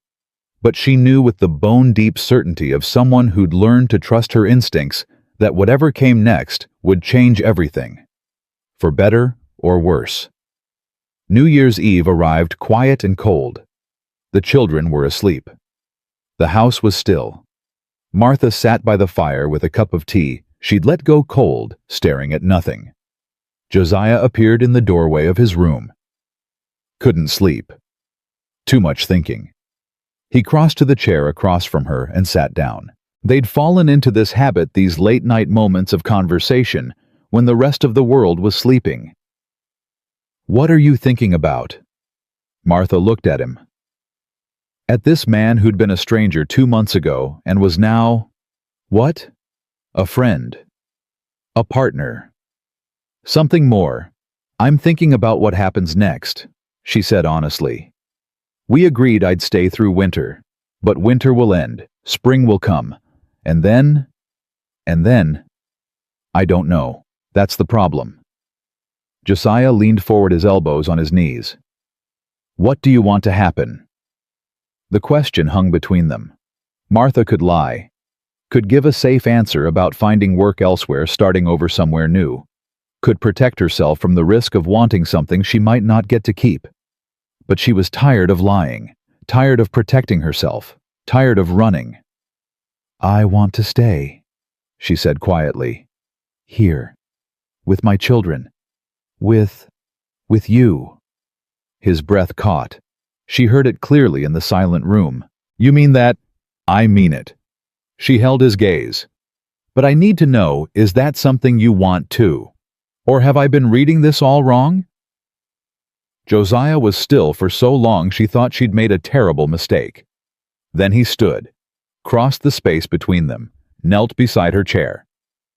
"I haven't let myself want anything in 8 years, he said, his voice rough. "I didn't think I was allowed. Didn't think I deserved it. But you and your children, you've made me remember what wanting feels like." "Josiah? Let me finish." He took her hands in his. "I'm broken, Martha. I've got more damage than one man has a right to carry. I'm terrible at talking about feelings. I'll probably make you angry at least once a week for the rest of your life. But if you're willing to stay, if you can look at all my broken pieces and still want to be here, then I want you to stay. More than I've wanted anything in 8 years. Martha's eyes burned with tears she refused to shed. "That's not a proposal," she said, her voice thick. "No." His hands tightened on hers. "That's a promise. When I propose, and I will when the time is right, I want you to be sure. Sure of me, sure of this life, sure that you're not just choosing safety, but choosing something you actually want. And in the meantime, we keep building what we've started, day by day, moment by moment, until staying isn't a question anymore, it's just the truth of who we are." Martha reached up and touched his face, felt the rough stubble, the strong jaw, the warmth of skin that had been cold for so long. "I think I could love you," she whispered, "given time. I think I'm already halfway there." His voice cracked on the words. "God help me, Martha. I never meant for this to happen." "Neither did I." They stayed like that as the fire burned low, and the old year died, and the new year was born. Not kissing. Not yet. Just holding each other in the darkness. And finally letting themselves hope. Old Tlog. January passed in a blur of snow and quiet contentment. Martha caught herself humming while she worked now. Small thing, but she noticed it because she couldn't remember the last time she'd hummed. Couldn't remember the last time her body felt light enough for music. The children noticed too. "Mama's happy," Lucy announced one morning at breakfast apropos of nothing. "Her face is different." "Different how?" Will asked, not looking up from his eggs. "Softer, like when Papa used to make her laugh." The table went quiet. Martha felt heat rise to her cheeks. Josiah's fork paused halfway to his mouth. "Well," Martha said carefully, "I suppose I am happy. We have a warm house, good food, and each other. That's plenty to be happy about." "And Josiah," Henry added. "We have Josiah too." "Yes." Martha's eyes met Josiah's across the table. "We have Josiah too." Something passed between them. Something the children were too young to name, but old enough to sense. Will looked between them, his expression unreadable. Then he went back to his eggs. After breakfast, while the children scattered to their various tasks, Josiah lingered by the door. "Your daughter sees too much." "She always has. Her father used to say she was born with old eyes." She's not wrong, though. He pulled on his gloves, not quite meeting her gaze. About your face being different. Is that a good thing or a bad thing? Good. He finally looked at her. Definitely good. Then he was gone out into the cold, and Martha stood in the warm kitchen, feeling like a girl half her age.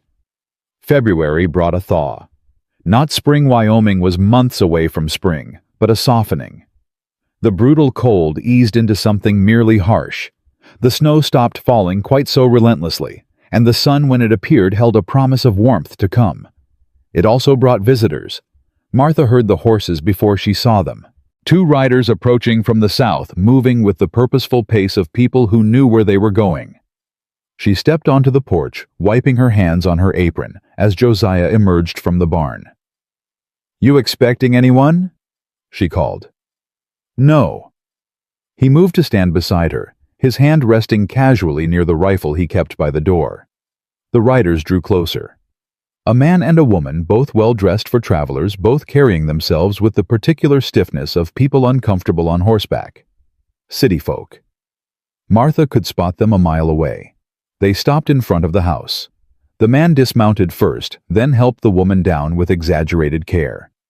"Mr. Mercer." The man's voice was clipped. "Eastern." "Josiah Mercer." "That's right. Who's asking?" "My name is Thomas Whitfield. This is my wife Eleanor." He paused, his eyes sliding to Martha. "We're looking for a woman named Martha Calloway. We were told she might be here." Martha's blood turned to ice. "I'm Martha Calloway. What do you want?" Eleanor Whitfield stepped forward. She was perhaps 50, handsome in a severe way, with gray-streaked hair pulled back tight and eyes that missed nothing. "Mrs. Calloway." Her voice dripped with false warmth. "I'm your late husband's aunt, Samuel's father's sister. We've been searching for you for quite some time." Martha's mind raced. Samuel had never mentioned an aunt, never mentioned any family at all, except parents who'd died before she met him. "I didn't know Samuel had an aunt. We were estranged." Eleanor's smile didn't reach her eyes. "A family disagreement years ago. But when we heard about poor Samuel's death and learned that his widow and children had simply vanished." "We became concerned," Thomas finished. "A woman alone with 3 young children. Surely you can understand our worry." Josiah shifted beside Martha. His hand had moved closer to the rifle. "What exactly are you worried about?" he asked, his voice dangerously calm. "The children, of course." Eleanor's gaze swept over the ranch with barely concealed disdain. "This is hardly a proper environment for raising young ones. The isolation, the primitive conditions." "There's nothing primitive about this ranch." Martha's voice came out harder than she intended. "My children are fed, clothed, warm, and loved. That's more than they had in Missouri after Samuel died. Yes, we heard about the difficulties." Thomas exchanged a look with his wife. "The debts, the creditors, quite unfortunate." "Unfortunate." Martha's hands curled into fists. "That's one word for it." "The point is," Eleanor cut in smoothly, "we're here to offer help. The Whitfield family has resources. We could provide a proper home for the children, education, opportunity." "You could take them, you mean?" "We could give them a better life." The words hung in the cold air. Martha felt Josiah move closer to her, not touching, but present. Solid. A wall between her and whatever these people represented. "Let me be clear," Martha said, her voice steady, despite the terror clawing at her chest. "My children are not going anywhere. They have a home, they have a family, and no amount of money or opportunity will change that." Eleanor's expression hardened. "Mrs. Calloway, I don't think you understand your position. You're a widow living unmarried with a strange man in a territory with barely any law. If we chose to pursue legal custody of those children, you'd lose." Josiah's voice cut through Eleanor's threat like a blade. "Excuse me. I said you'd lose." He stepped forward, and something in his posture made both Whitfields take an involuntary step back. "Mrs. Calloway came to this ranch as my housekeeper. She and her children live in separate quarters properly chaperoned. There's not a judge in Wyoming who'd call that arrangement improper. But, furthermore, Josiah wasn't finished. If you're truly Samuel Calloway's family, you'll know that he died owing money to half of Missouri. Money that Martha here has been working to repay honorably and honestly. Where were you when the creditors came knocking? Where were you when she had to choose between feeding her children and paying her husband's debts? Eleanor's mouth opened, closed, opened again. We didn't know. You didn't care. Martha found her voice again. Samuel never mentioned you because there was nothing to mention. You weren't family to him. You're not family to his children. And if you think you can waltz in here after 2 years of nothing and claim some kind of right, Mrs. Calloway. Thomas held up his hands. There's no need for hostility. We simply wanted to offer assistance. Then offer it from a distance. Send money if you want. But you're not taking my children. Not today. Not ever. Silence stretched between them. Finally, Eleanor straightened her spine, her face settling into cold disapproval. This isn't over, Mrs. Calloway. We have lawyers. We have influence. And when the courts hear how you've been raising those children in a shack in the middle of nowhere with a man who's not their father, that's enough. The voice came from behind Martha. Will stood in the doorway, his face pale but determined. He must have heard everything. Ma'am, he said, his voice steady despite his fear. I'm 10 years old. I remember my father. I remember my life before he died. And I'm telling you now, this is the best my family's had it since he passed. Mr. Mercer treats my mother with respect. He's teaching me how to be a man. My brother and sister are happy for the first time in years.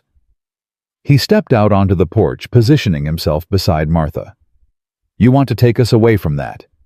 You'll have to drag us, and I'll fight you every step of the way.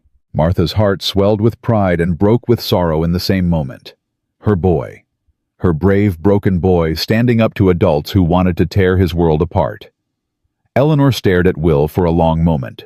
Then she turned to her husband. Thomas, we're leaving. But now. They mounted their horses without another word.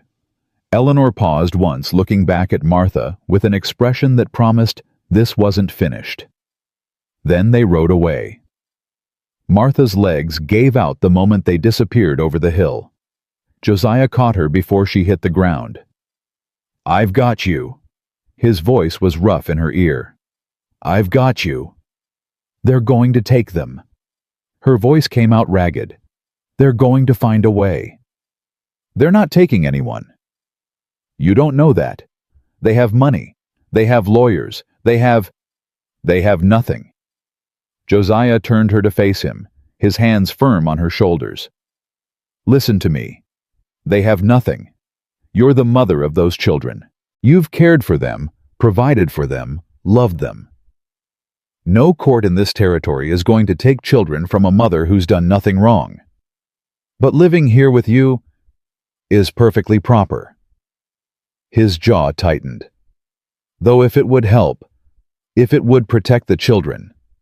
He stopped, swallowed hard. If what would help? Martha asked. Josiah looked at her for a long moment. Then he dropped to one knee in the frozen mud of the yard, still holding her hands. Marry me. The words hit her like a physical blow. Josiah?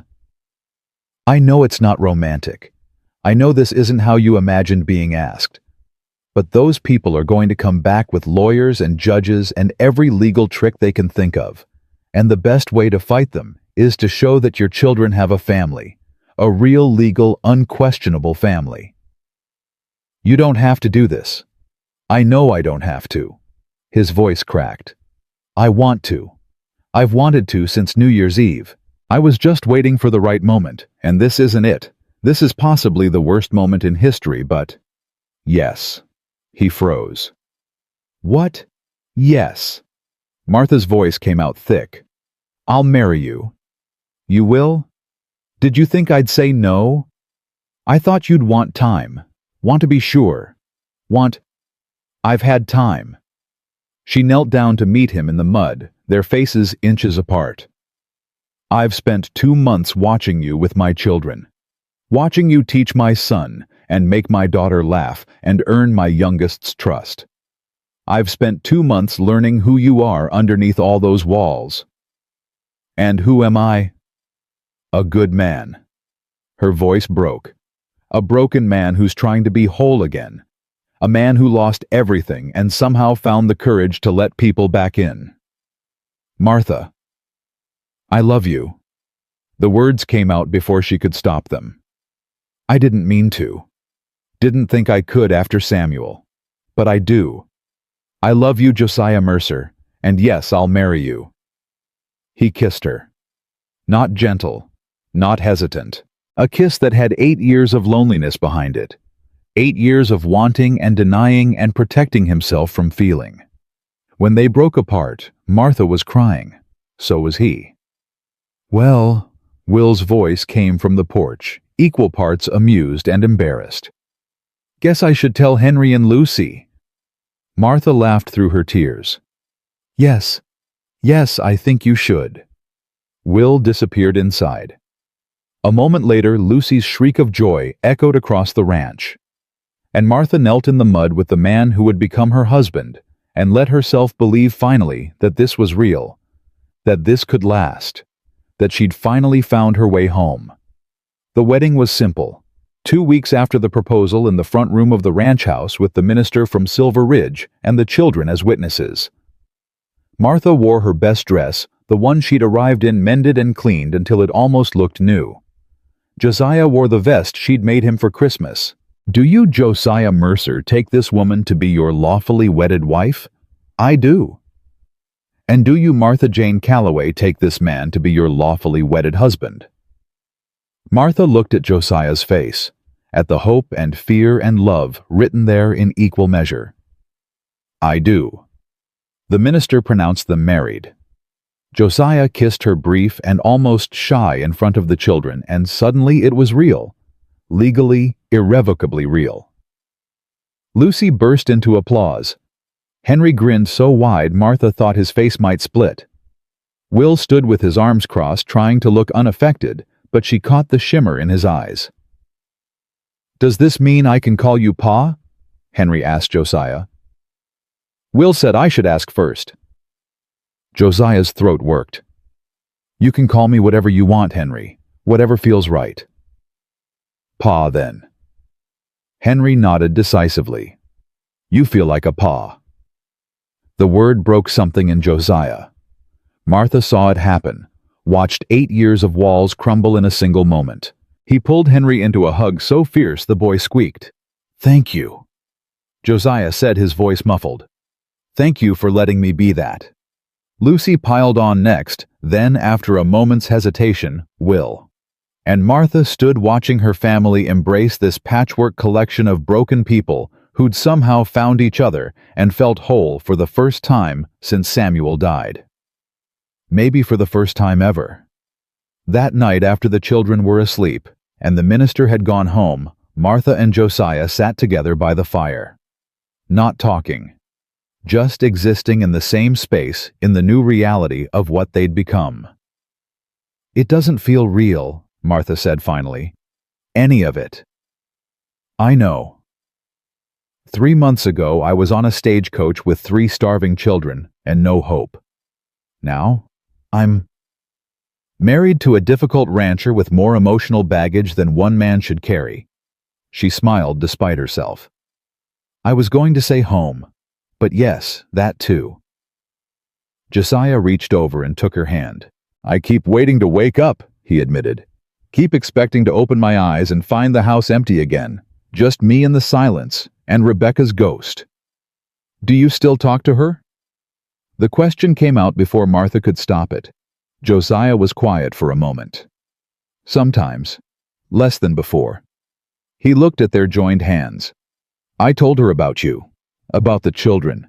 I think she would have liked you. She had a soft spot for stubborn women. What did you tell her? That I was scared. That I didn't know if I was allowed to be happy again. that I felt like I was betraying her by loving someone else. Martha's heart clenched. What did she say? Nothing. Josiah's voice was rough. She's dead. She doesn't say anything. Josiah? But I know what she would have said. He turned to look at her fully. She would have said I was being an idiot. That love doesn't run out, doesn't divide up, so there's less for everyone. That being happy again wasn't a betrayal, it was a gift, one she'd want me to take. She sounds wise. She was. A ghost of a smile crossed his face. She'd have told me to stop moping and start living. Probably would have pushed you at me herself if she could have. I wish I'd known her. I wish you had too.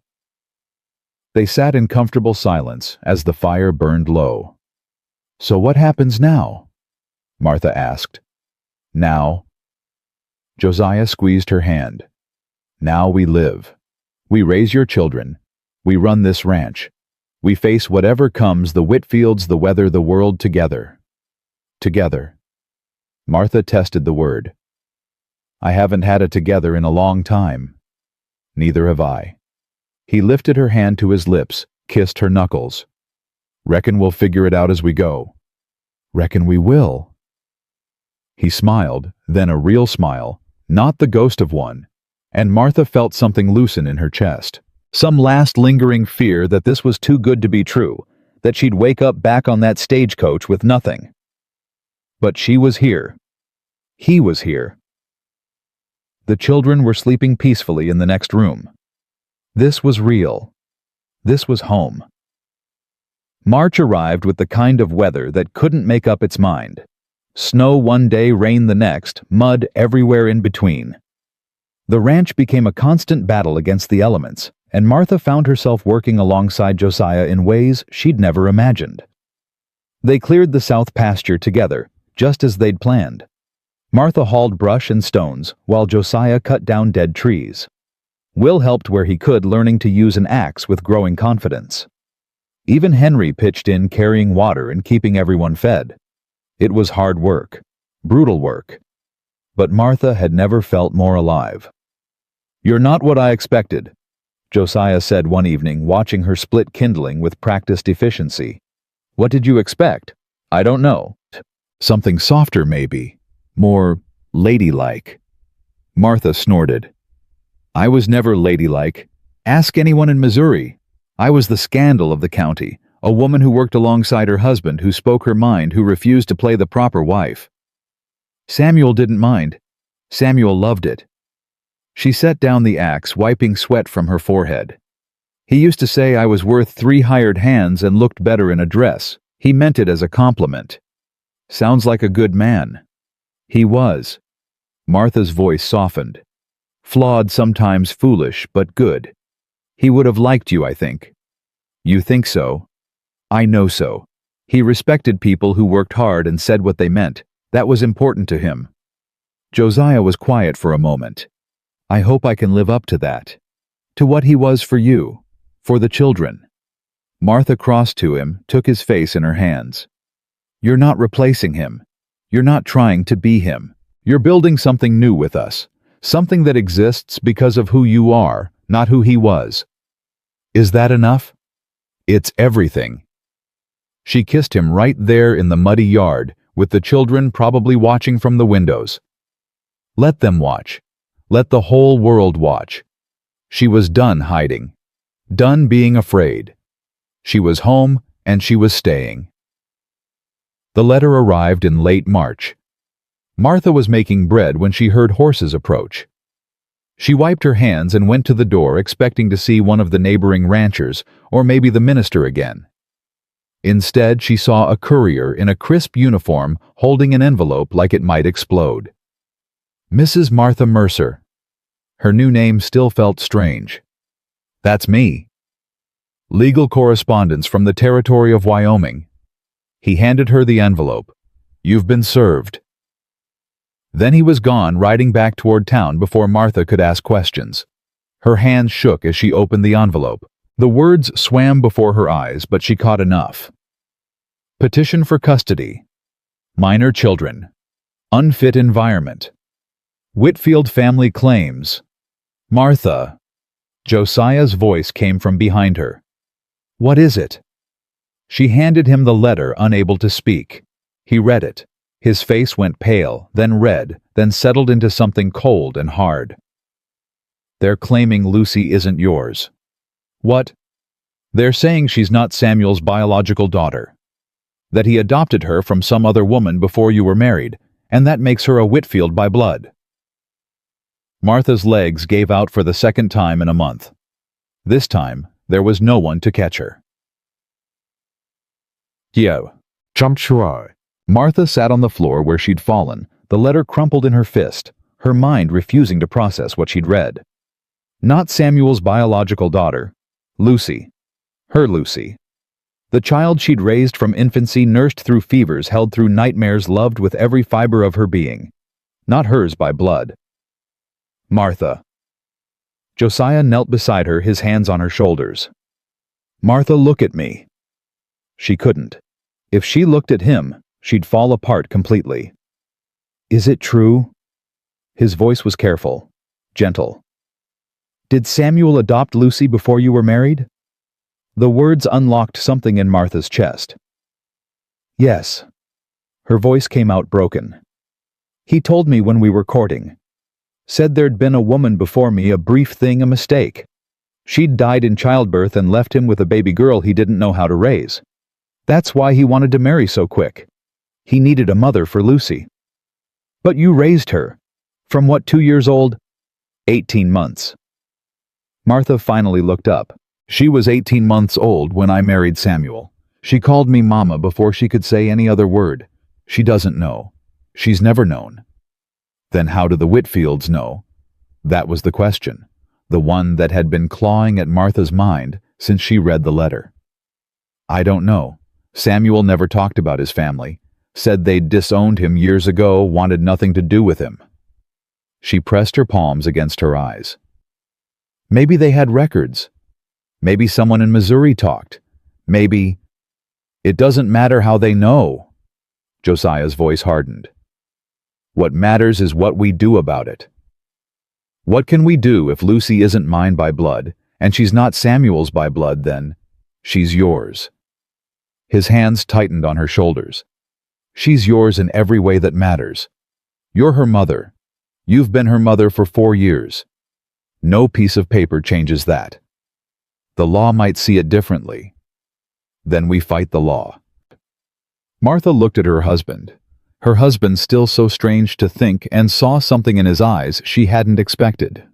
Rage. Not the cold, controlled anger she'd seen before. This was something hotter, something dangerous. Josiah. They're not taking her. His voice was low and fierce. They're not taking any of them. I don't care what lies they've dug up or what lawyers they've bought. Those children are ours, our family. And I will burn this territory to the ground before I let anyone tear that apart. For a moment, Martha couldn't breathe. No one had ever fought for her before. Not like this. Samuel had loved her, but he'd been soft, a dreamer, not a fighter. When trouble came, he'd run. It was how they'd ended up in Missouri in the first place. But Josiah wasn't running. Josiah was digging in. We need a lawyer, Martha said, finding her voice. Someone who knows territorial law. I know a man in Cheyenne. He helped me with the ranch deed after Caleb died. He's good, honest. Josiah stood, pulling her up with him. I'll ride out tomorrow. You stay here with the children.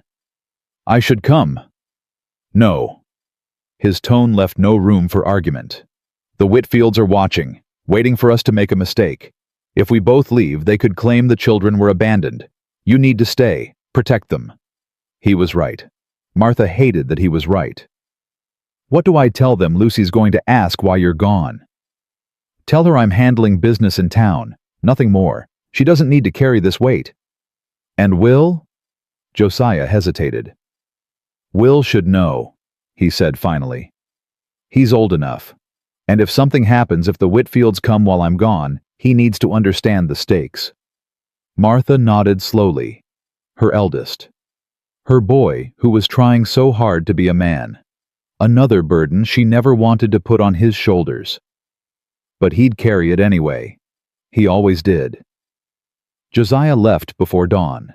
Martha stood on the porch and watched him ride away, her shawl pulled tight against the cold, her heart heavy with fear she couldn't show. "Mama!" Will's voice came from behind her.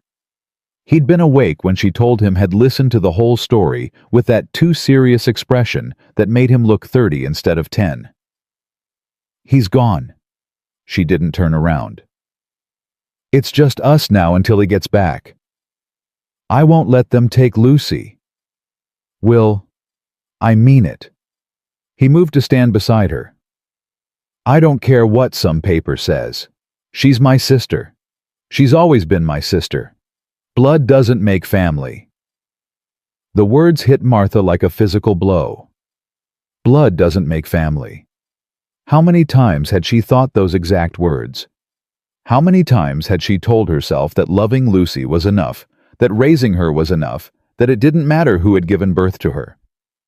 But the law didn't care about love. The law cared about blood and papers, and who had the money to buy justice. "I know, sweetheart." She finally turned to face her son. "I know, but knowing it and proving it in court are two different things. Then we prove it." Will's jaw set with determination. "We show them who Lucy really belongs to. We fight. We will. Promise." Martha pulled him close. "I promise." The days without Josiah were the longest of Martha's life. She went through the motions, cooking, cleaning, managing the ranch with Will's help, but her mind was elsewhere. Calculating. Worrying. Planning for scenarios she prayed would never come. Lucy knew something was wrong. She'd always been perceptive, her heart smart, as she called it, and Martha's attempts at normalcy weren't fooling anyone. "Mama, are you sad?" The question came on the third night while Martha was braiding Lucy's hair before bed. "A little baby, but it's nothing for you to worry about." "Is it because of the people? The ones who came before?" Martha's hand stilled. "What do you remember about them?" "The lady had mean eyes." Lucy's voice was matter-of-fact.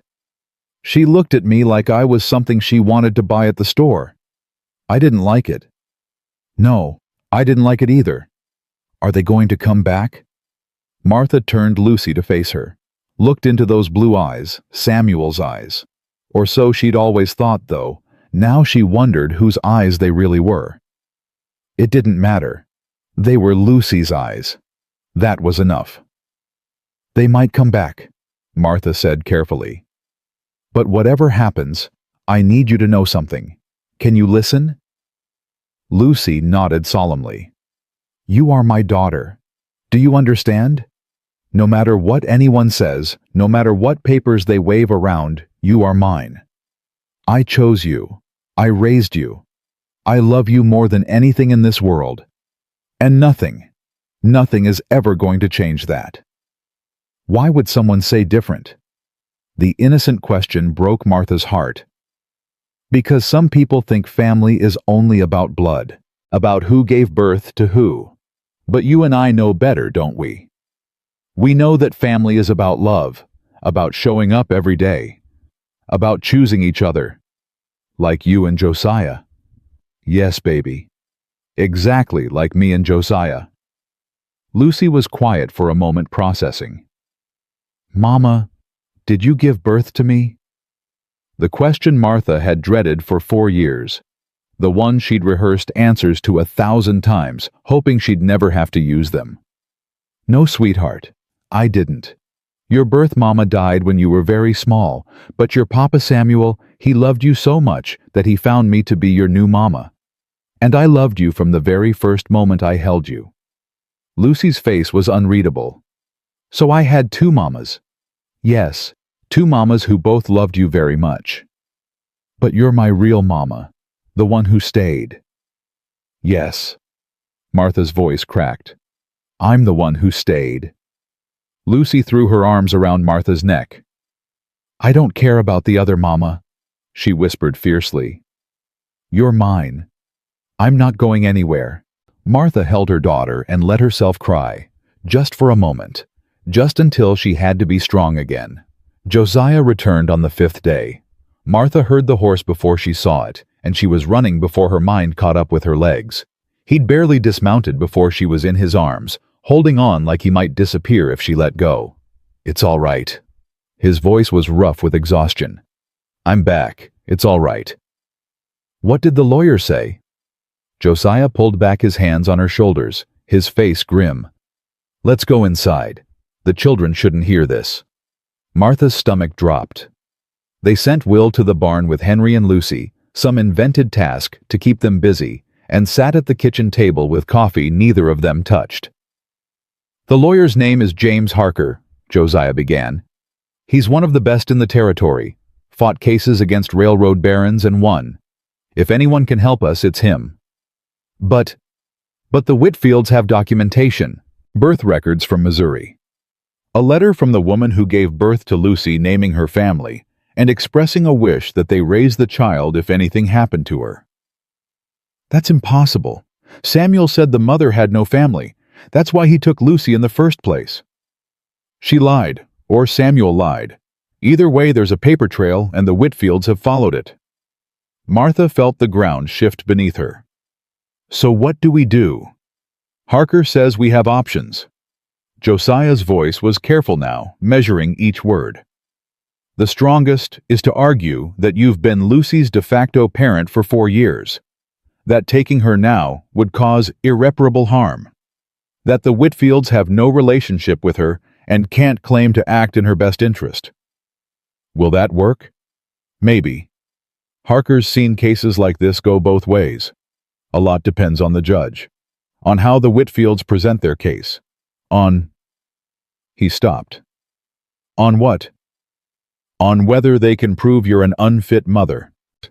The words hit like a slap. "Unfit. I've worked myself to the bone for those children. I know." Josiah reached across the table, took her hands. "I know, but the Whitfields have money, and money can buy testimony. They could find people in Missouri willing to say whatever they're paid to say. They could twist the fact that you fled with the children, that you were living with me before we were married, that... But we're married now. Everything is proper now. Now. But they're going to ask about before. And the truth is..." He paused, choosing words carefully. "The truth is, a widow traveling alone with 3 children, ending up at a bachelor rancher's homestead, people can make that look however they want it to look." Martha pulled her hands away. "So what are you saying, that we've already lost?" "I'm saying we need to be prepared for all possibilities, including losing Lucy." Josiah didn't answer. That was answer enough. The hearing was set for April. Martha spent the weeks between gathering documents, writing letters to anyone in Missouri who might testify to her character, rehearsing what she'd say to the judge. But mostly, she spent them with Lucy. Every moment felt precious now. Every breakfast, every bedtime story, every casual mama thrown over a shoulder. Martha memorized them all, hoarding them like gold against the possibility of a future without them. Lucy seemed to sense the change. She clung closer than usual, asked more questions, needed more reassurance. "Mama, you'd never leave me, right? Never, baby. Even if someone tried to make you, even then, I'd fight for you until my last breath. Promise? Promise." The night before the hearing, Martha couldn't sleep. She stood on the porch in the dark, wrapped in a blanket, staring at nothing. Josiah found her there. "You should rest." "Can't. Martha. I keep thinking about what happens if we lose." Her voice was barely a whisper. "If they take her, if I have to watch my daughter be dragged away by strangers who don't love her, who only want her because of some blood connection that means nothing. We're not going to lose. You don't know that." "No." He moved to stand beside her. "I don't. But I know that whatever happens tomorrow, we face it together. And I know that even if the worst happens, even if they take her, we don't stop fighting. We appeal. We petition. We do whatever it takes for as long as it takes. And if that's not enough, Josiah was quiet for a long moment. "When Rebecca died," he said finally, "I thought my life was over. I thought I'd never feel anything again. I closed myself off from everyone, everything, because the pain of losing her was so unbearable I couldn't imagine surviving it. Josiah. But I did survive, day by day, moment by moment. Not because the pain went away, but because I kept going anyway. And eventually, years later, you walked into that general store and reminded me that surviving wasn't the same as living." He turned to face her. "If we lose Lucy tomorrow, the pain will be unbearable. But we'll survive it. We'll keep fighting. And someday, maybe years from now, we'll find a way to bring her home." "You really believe that?" "I have to." His voice cracked. "Because the alternative is giving up. And I don't know how to do that anymore. Not since you taught me how to hope again." Martha reached for him. He held her tight. They stood together in the dark, drawing strength from each other, preparing for a battle that might cost them everything. The courtroom in Cheyenne was smaller than Martha expected. A single room with wooden benches, a raised platform for the judge, and a musty smell that spoke of decades of disputes and decisions. The children had been left at the hotel with a trusted neighbor. Josiah had insisted they shouldn't witness what might happen. Martha was grateful for that now. The Whitfields sat on the opposite side of the room, Eleanor in a dress that cost more than Martha's entire wardrobe, Thomas in a suit that screamed Eastern money. Their lawyer was a small, sharp-faced man who looked like he'd never lost a case in his life. James Harker sat beside Martha and Josiah, his presence solid and reassuring. He'd coached her through what to expect, what to say, how to present herself. Now, all she could do was wait. "All rise for the Honorable Judge Marcus Webb." The judge was older than Martha expected. White-haired, stern-faced, with eyes that had seen too much human misery to be shocked by any of it. He listened as the lawyers presented their cases. The Whitfields' man spoke first, smooth-practiced, weaving a story of a poor orphaned child stolen from her rightful family by a desperate widow who'd fled her debts and ended up in the arms of a strange man. Martha's hands shook with rage. Josiah's hand found hers under the table and held tight. Then it was Harker's turn. He spoke of Martha's devotion, of 4 years of sacrifice and love, of a child who knew no other mother who would be traumatized by removal from the only family she'd ever known. He called witnesses the minister who'd married Martha and Josiah, neighbors, who testified to her character, even Mrs. Dawson from the general store who'd traveled all the way from Silver Ridge to speak on her behalf. That woman walked into my store, half dead from cold, with 3 starving children. Mrs. Dawson said, her voice ringing through the courtroom. And she didn't beg, didn't cry. She asked for work, any work. Because she'd do whatever it took to keep those babies alive.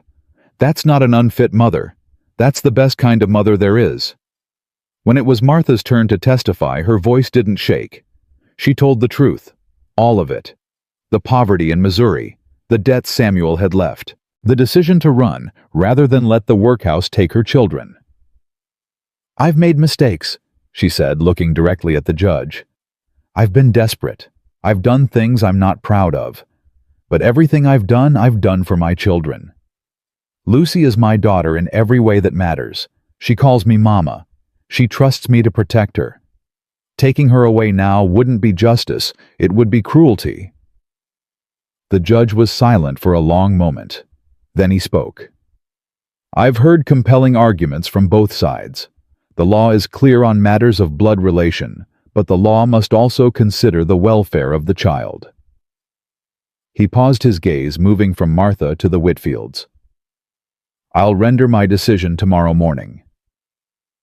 Tomorrow. Another night of not knowing. Another night of fear. Martha barely remembered leaving the courtroom. That night back at the hotel, she held Lucy extra long. "Mama, why are you squeezing so tight?" "Because I love you. Is that okay?" "Yeah." Lucy snuggled closer. "That's okay." Will and Henry were quiet. They knew something was happening, even if they didn't know exactly what. The fear in the room was palpable, thick enough to taste. "No matter what happens tomorrow," Martha said to all three of them, "I want you to know how proud I am of all of you. You've been so brave through everything, the journey here, the new home, all of it. You're the strongest children I've ever known." "Mama." Will's voice was rough. "Are they going to take Lucy?" Martha couldn't lie to him. She'd never been able to lie to him. "I don't know, sweetheart. But whatever happens, we stay together. In here." She pressed her hand to her heart. "No matter where our bodies are, we stay together in here." Will nodded slowly. Then he reached out and took Lucy's hand. "She's my sister," he said firmly. "Nothing changes that." Henry nodded agreement, his small face set with determination. Lucy looked at her brothers, then at Martha. "I'm not scared," she said quietly, "because you're here, and as long as you're here, everything's okay." Martha held her children and prayed to God, to Samuel, to whatever power might be listening, that she'd be able to keep that promise. The courtroom was packed the next morning. Word had spread about the case, the desperate widow, the wealthy family, the little girl caught in the middle. People Martha didn't know lined the benches, their faces curious, sympathetic, or simply hungry for drama. She ignored them all. Her eyes were fixed on the judge as he entered, as he settled into his chair, as he shuffled through papers that held her family's fate. "I've considered the evidence presented by both parties." Judge Webb began, his voice echoing in the silent room. "This is not an easy decision. The law recognizes the importance of blood relation, but it also recognizes the bonds formed through care and upbringing." Martha's heart pounded so loud she was sure everyone could hear it. "The Whitfields have presented documentation establishing Lucy's blood connection to their family. However, they have had no contact with the child for 4 years. They've made no effort to support her, raise her, or participate in her life in any meaningful way." Eleanor Whitfield's face tightened. Mrs. Mercer, by contrast, has been Lucy's mother in every practical sense since the child was 18 months old. She has fed her, clothed her, educated her, and loved her. Multiple witnesses have testified to the strength of their bond and to Mrs. Mercer's fitness as a parent. Martha couldn't breathe. "Blood is important," the judge continued. "But it is not everything. A child is not property to be claimed by whoever can produce the right paperwork. A child is a human being with relationships and attachments that must be considered." He paused, his gaze sweeping the courtroom. "It is the ruling of this court that Lucy Calloway, now, Lucy Mercer, shall remain in the custody of her mother, Martha Mercer, and her stepfather, Josiah Mercer. The petition of the Whitfield family is denied." For a moment, Martha didn't understand. Then Josiah grabbed her hand, and James Harker was smiling, and somewhere behind her, someone started clapping. They'd won. Lucy was hers. Forever. Martha broke down completely. Great heaving sobs that she couldn't control and didn't want to. Josiah held her while she fell apart, while a courtroom full of strangers watched while the Whitfields gathered their papers and left without a word. "It's over," Josiah murmured in her ear. "It's over. She's ours. She's ours." Martha repeated the words like a prayer. "She's ours." When she finally pulled herself together enough to look up, she saw Eleanor Whitfield pausing at the door. Their eyes met. For a moment, something almost like respect flickered across Eleanor's face. Then she was gone, and Martha was free. Bambane. The ride back to Silver Ridge felt different. Martha sat in the wagon with Lucy pressed against her side, watching the Wyoming landscape roll past, and everything looked new. The mountains rising in the distance, the endless sky stretching overhead, the way the spring sun caught the last patches of snow and turned them to diamonds. She'd seen this land 100 times before, but today, for the first time, it felt like hers. "Mama." Lucy's voice was sleepy. She'd dozed off twice during the journey, exhausted from the stress of the past weeks, even if she didn't fully understand it. "Are we almost home?" "Almost, baby. Another hour." "Good." Lucy snuggled closer. "I missed Biscuit." Martha laughed. It came out wet, more tears than humor, but it was real. "I'm sure Biscuit missed you too. And my bed, and the horses, and the chickens." Lucy paused. "And the house. It's a good house." "It is. Better than the stagecoach." "Much better than the stagecoach." Will sat on Martha's other side, his face turned toward the horizon, his expression unreadable. He'd been quiet since the verdict, not unhappy, just processing. He did that, sometimes retreated inside himself to sort through big emotions. "You okay, sweetheart?" Martha asked softly. "Yeah." He was quiet for another moment. Then, "I was ready to fight them." "I know you were." "If the judge had said different, if they'd tried to take her, I had a plan." "What kind of plan?" Will's jaw tightened. "Doesn't matter now. But I would have done it, whatever it took." Martha's heart broke and swelled at the same time. Her boy. Her fierce, protective boy. "I know," she said. "I know you would have." "She's my sister." "Yes, she is." "Blood doesn't matter." "No, it doesn't." Will nodded slowly, some tension releasing from his shoulders. "Good. Just wanted to make sure you knew." "I know, Will. I've always known." He leaned against her then, just for a moment, letting himself be a child instead of the man he was trying so hard to become. Martha wrapped her arm around him and held both her children close. Josiah drove the wagon in silence, but she caught him glancing back at them. His face was softer than she'd ever seen it, open in a way he rarely allowed. They were going home, all of them, together. The ranch came into view as the sun began its descent toward the mountains. Henry was the first to spot them. He came running from the chicken coop arms, waving, voice carrying across the distance. "They're back, Mama's back." Mrs. Dawson had been watching the children. She'd ridden ahead after testifying, wanting to be there when they returned. She appeared on the porch now, wiping her hands on her apron, her weathered face breaking into a smile. The wagon had barely stopped before Lucy was scrambling down, running toward Henry with her arms outstretched.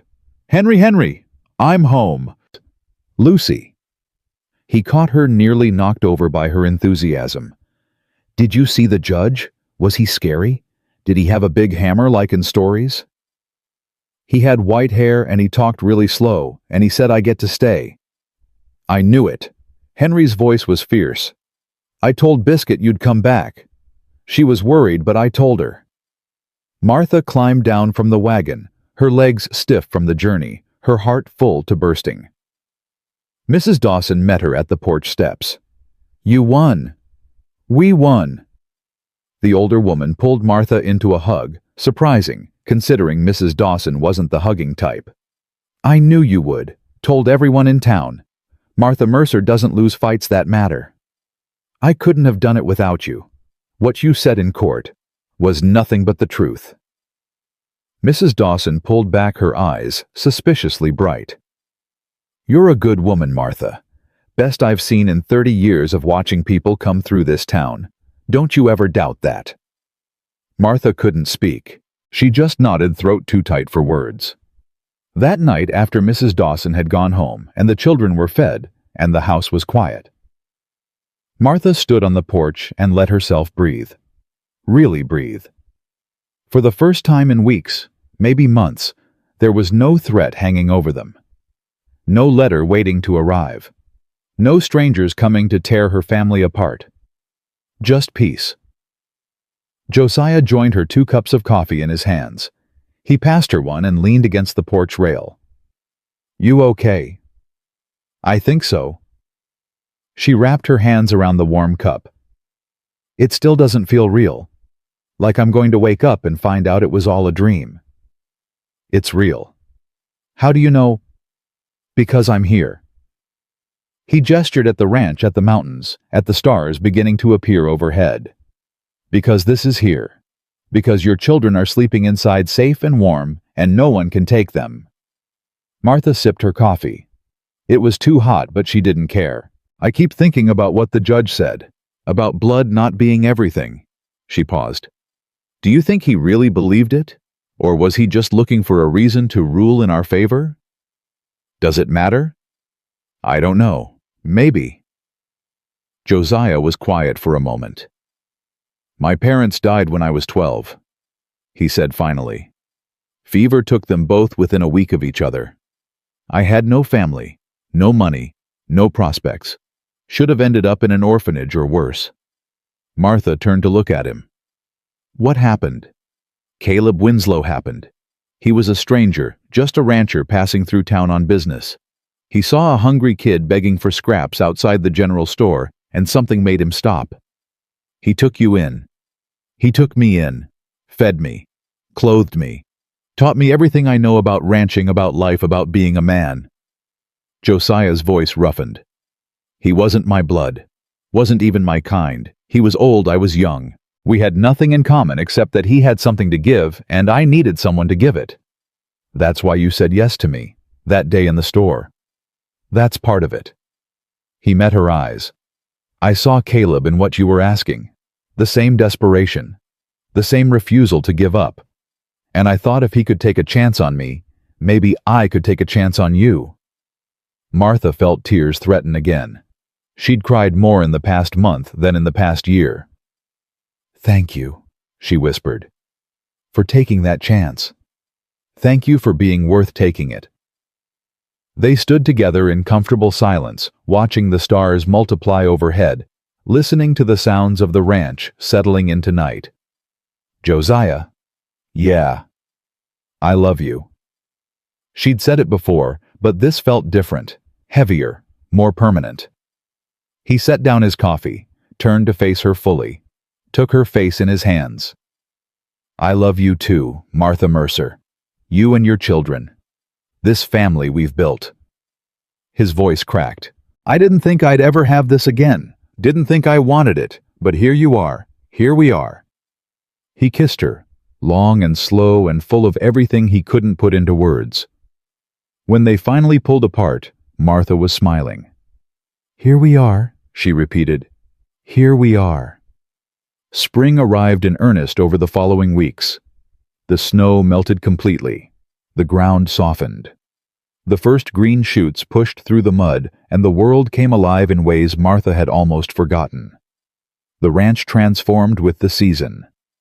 Josiah and Will worked from dawn to dusk, repairing fences, clearing pastures, preparing for the calving that would come in May.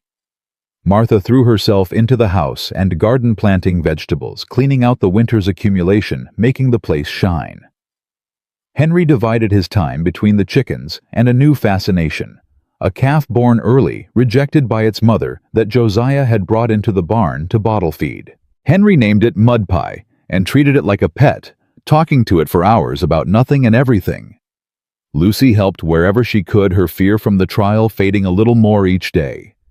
She still had nightmares, sometimes woke up crying that strangers were coming, but they were growing less frequent. And she'd started calling Josiah Pa, without hesitation, as if the word had always belonged to him. One afternoon in late April, Martha found Lucy sitting by Rebecca's grave. She froze at the top of the hill, not wanting to intrude. But Lucy had already seen her. "Mama, come look!" Martha climbed the rest of the way, curiosity overcoming caution.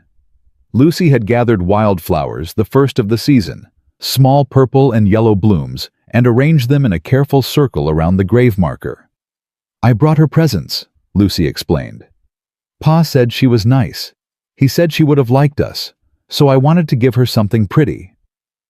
Martha's throat tightened. "That's very thoughtful, baby. Do you think she can see them in heaven?"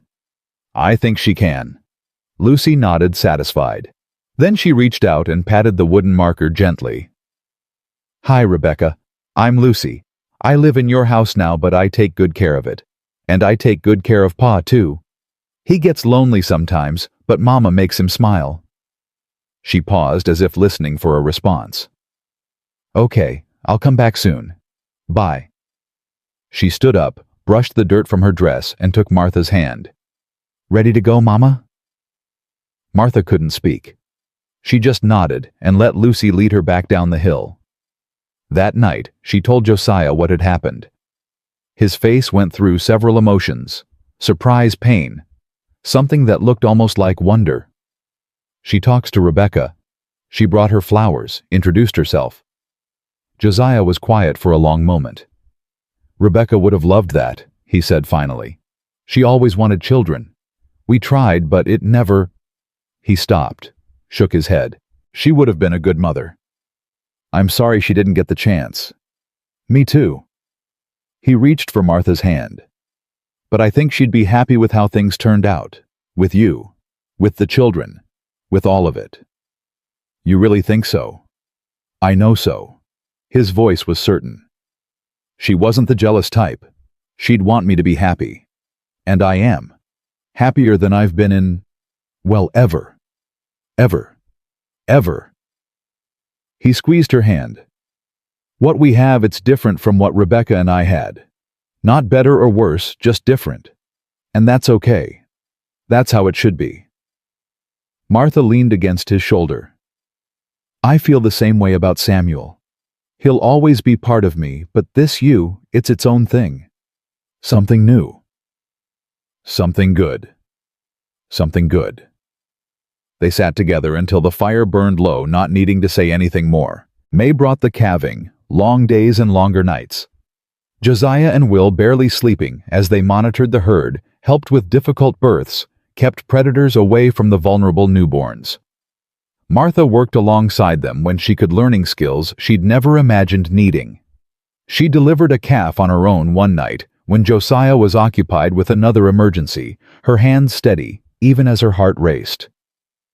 "Not bad for a city girl," Josiah said when he found her afterward, exhausted and covered in mess but triumphant. "I was never a city girl. You know what I mean." "I know."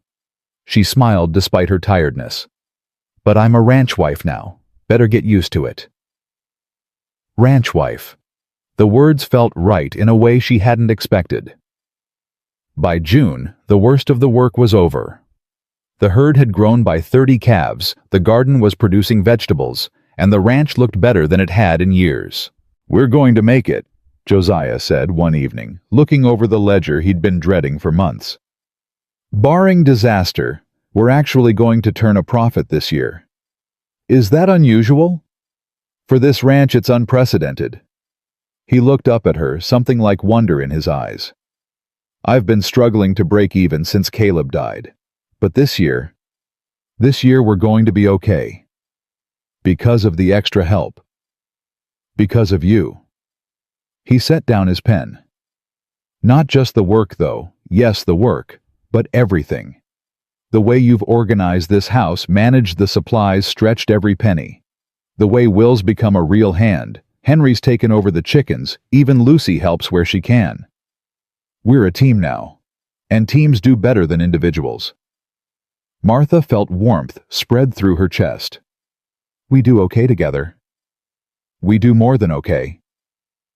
He stood cross to where she sat by the fire and pulled her up into his arms.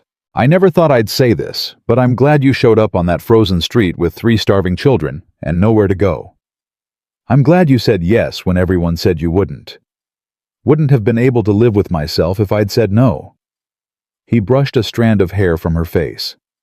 "You looked so determined, so fierce, like you'd fight God himself if he got between you and your children." "I would have." "I know. That's what made me say yes. I recognized that look. Remembered having it myself once.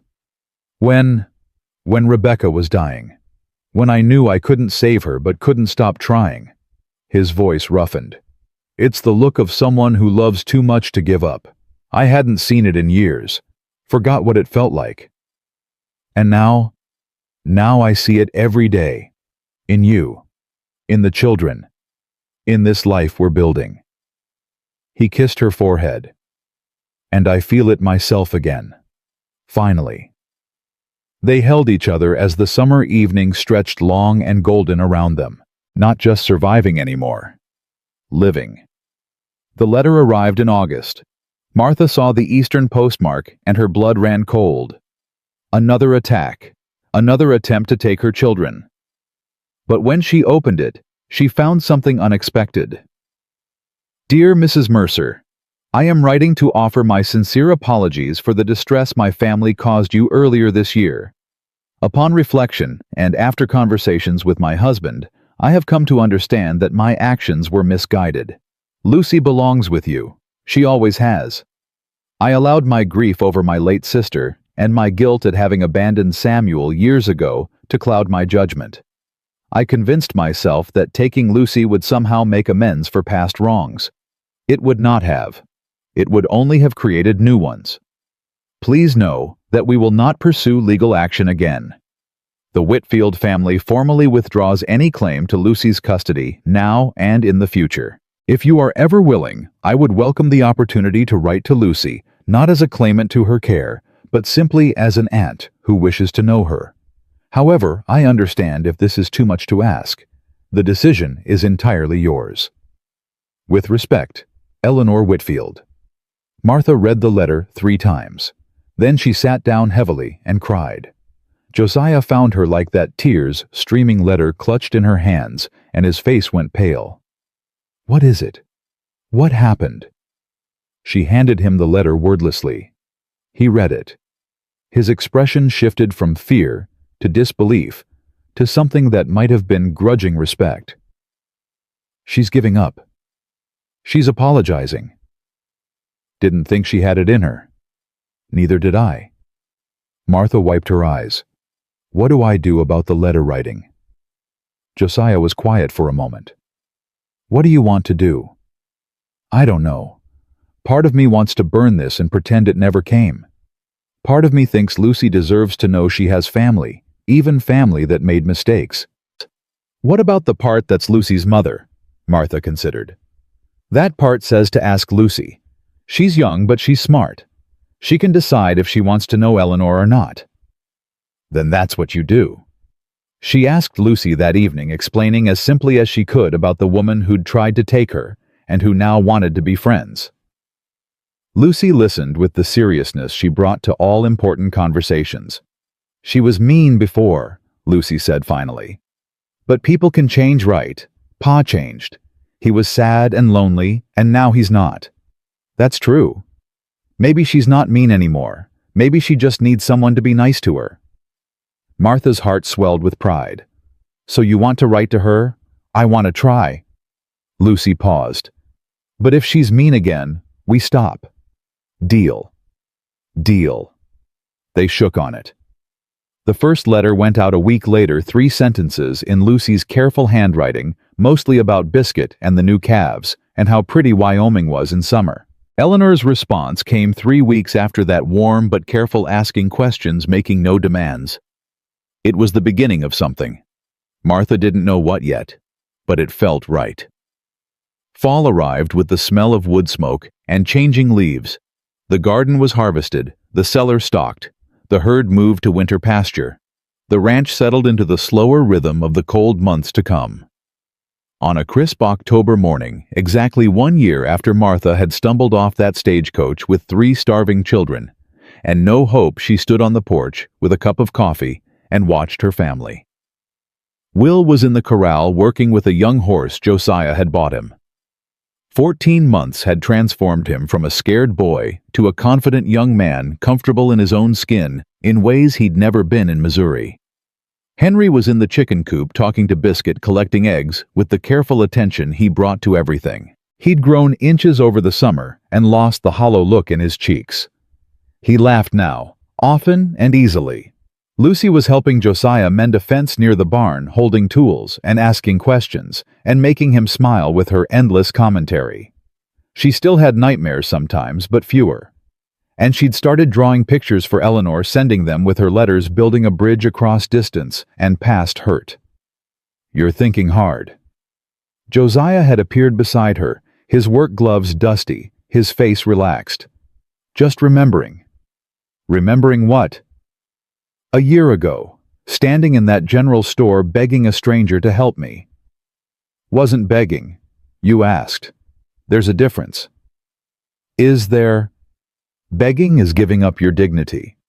Asking is keeping it while admitting you need help. He leaned against the porch rail beside her. You never gave up your dignity, Martha. Not once. She smiled despite herself. I would have, if that's what it took. Maybe, but you didn't have to, and here we are.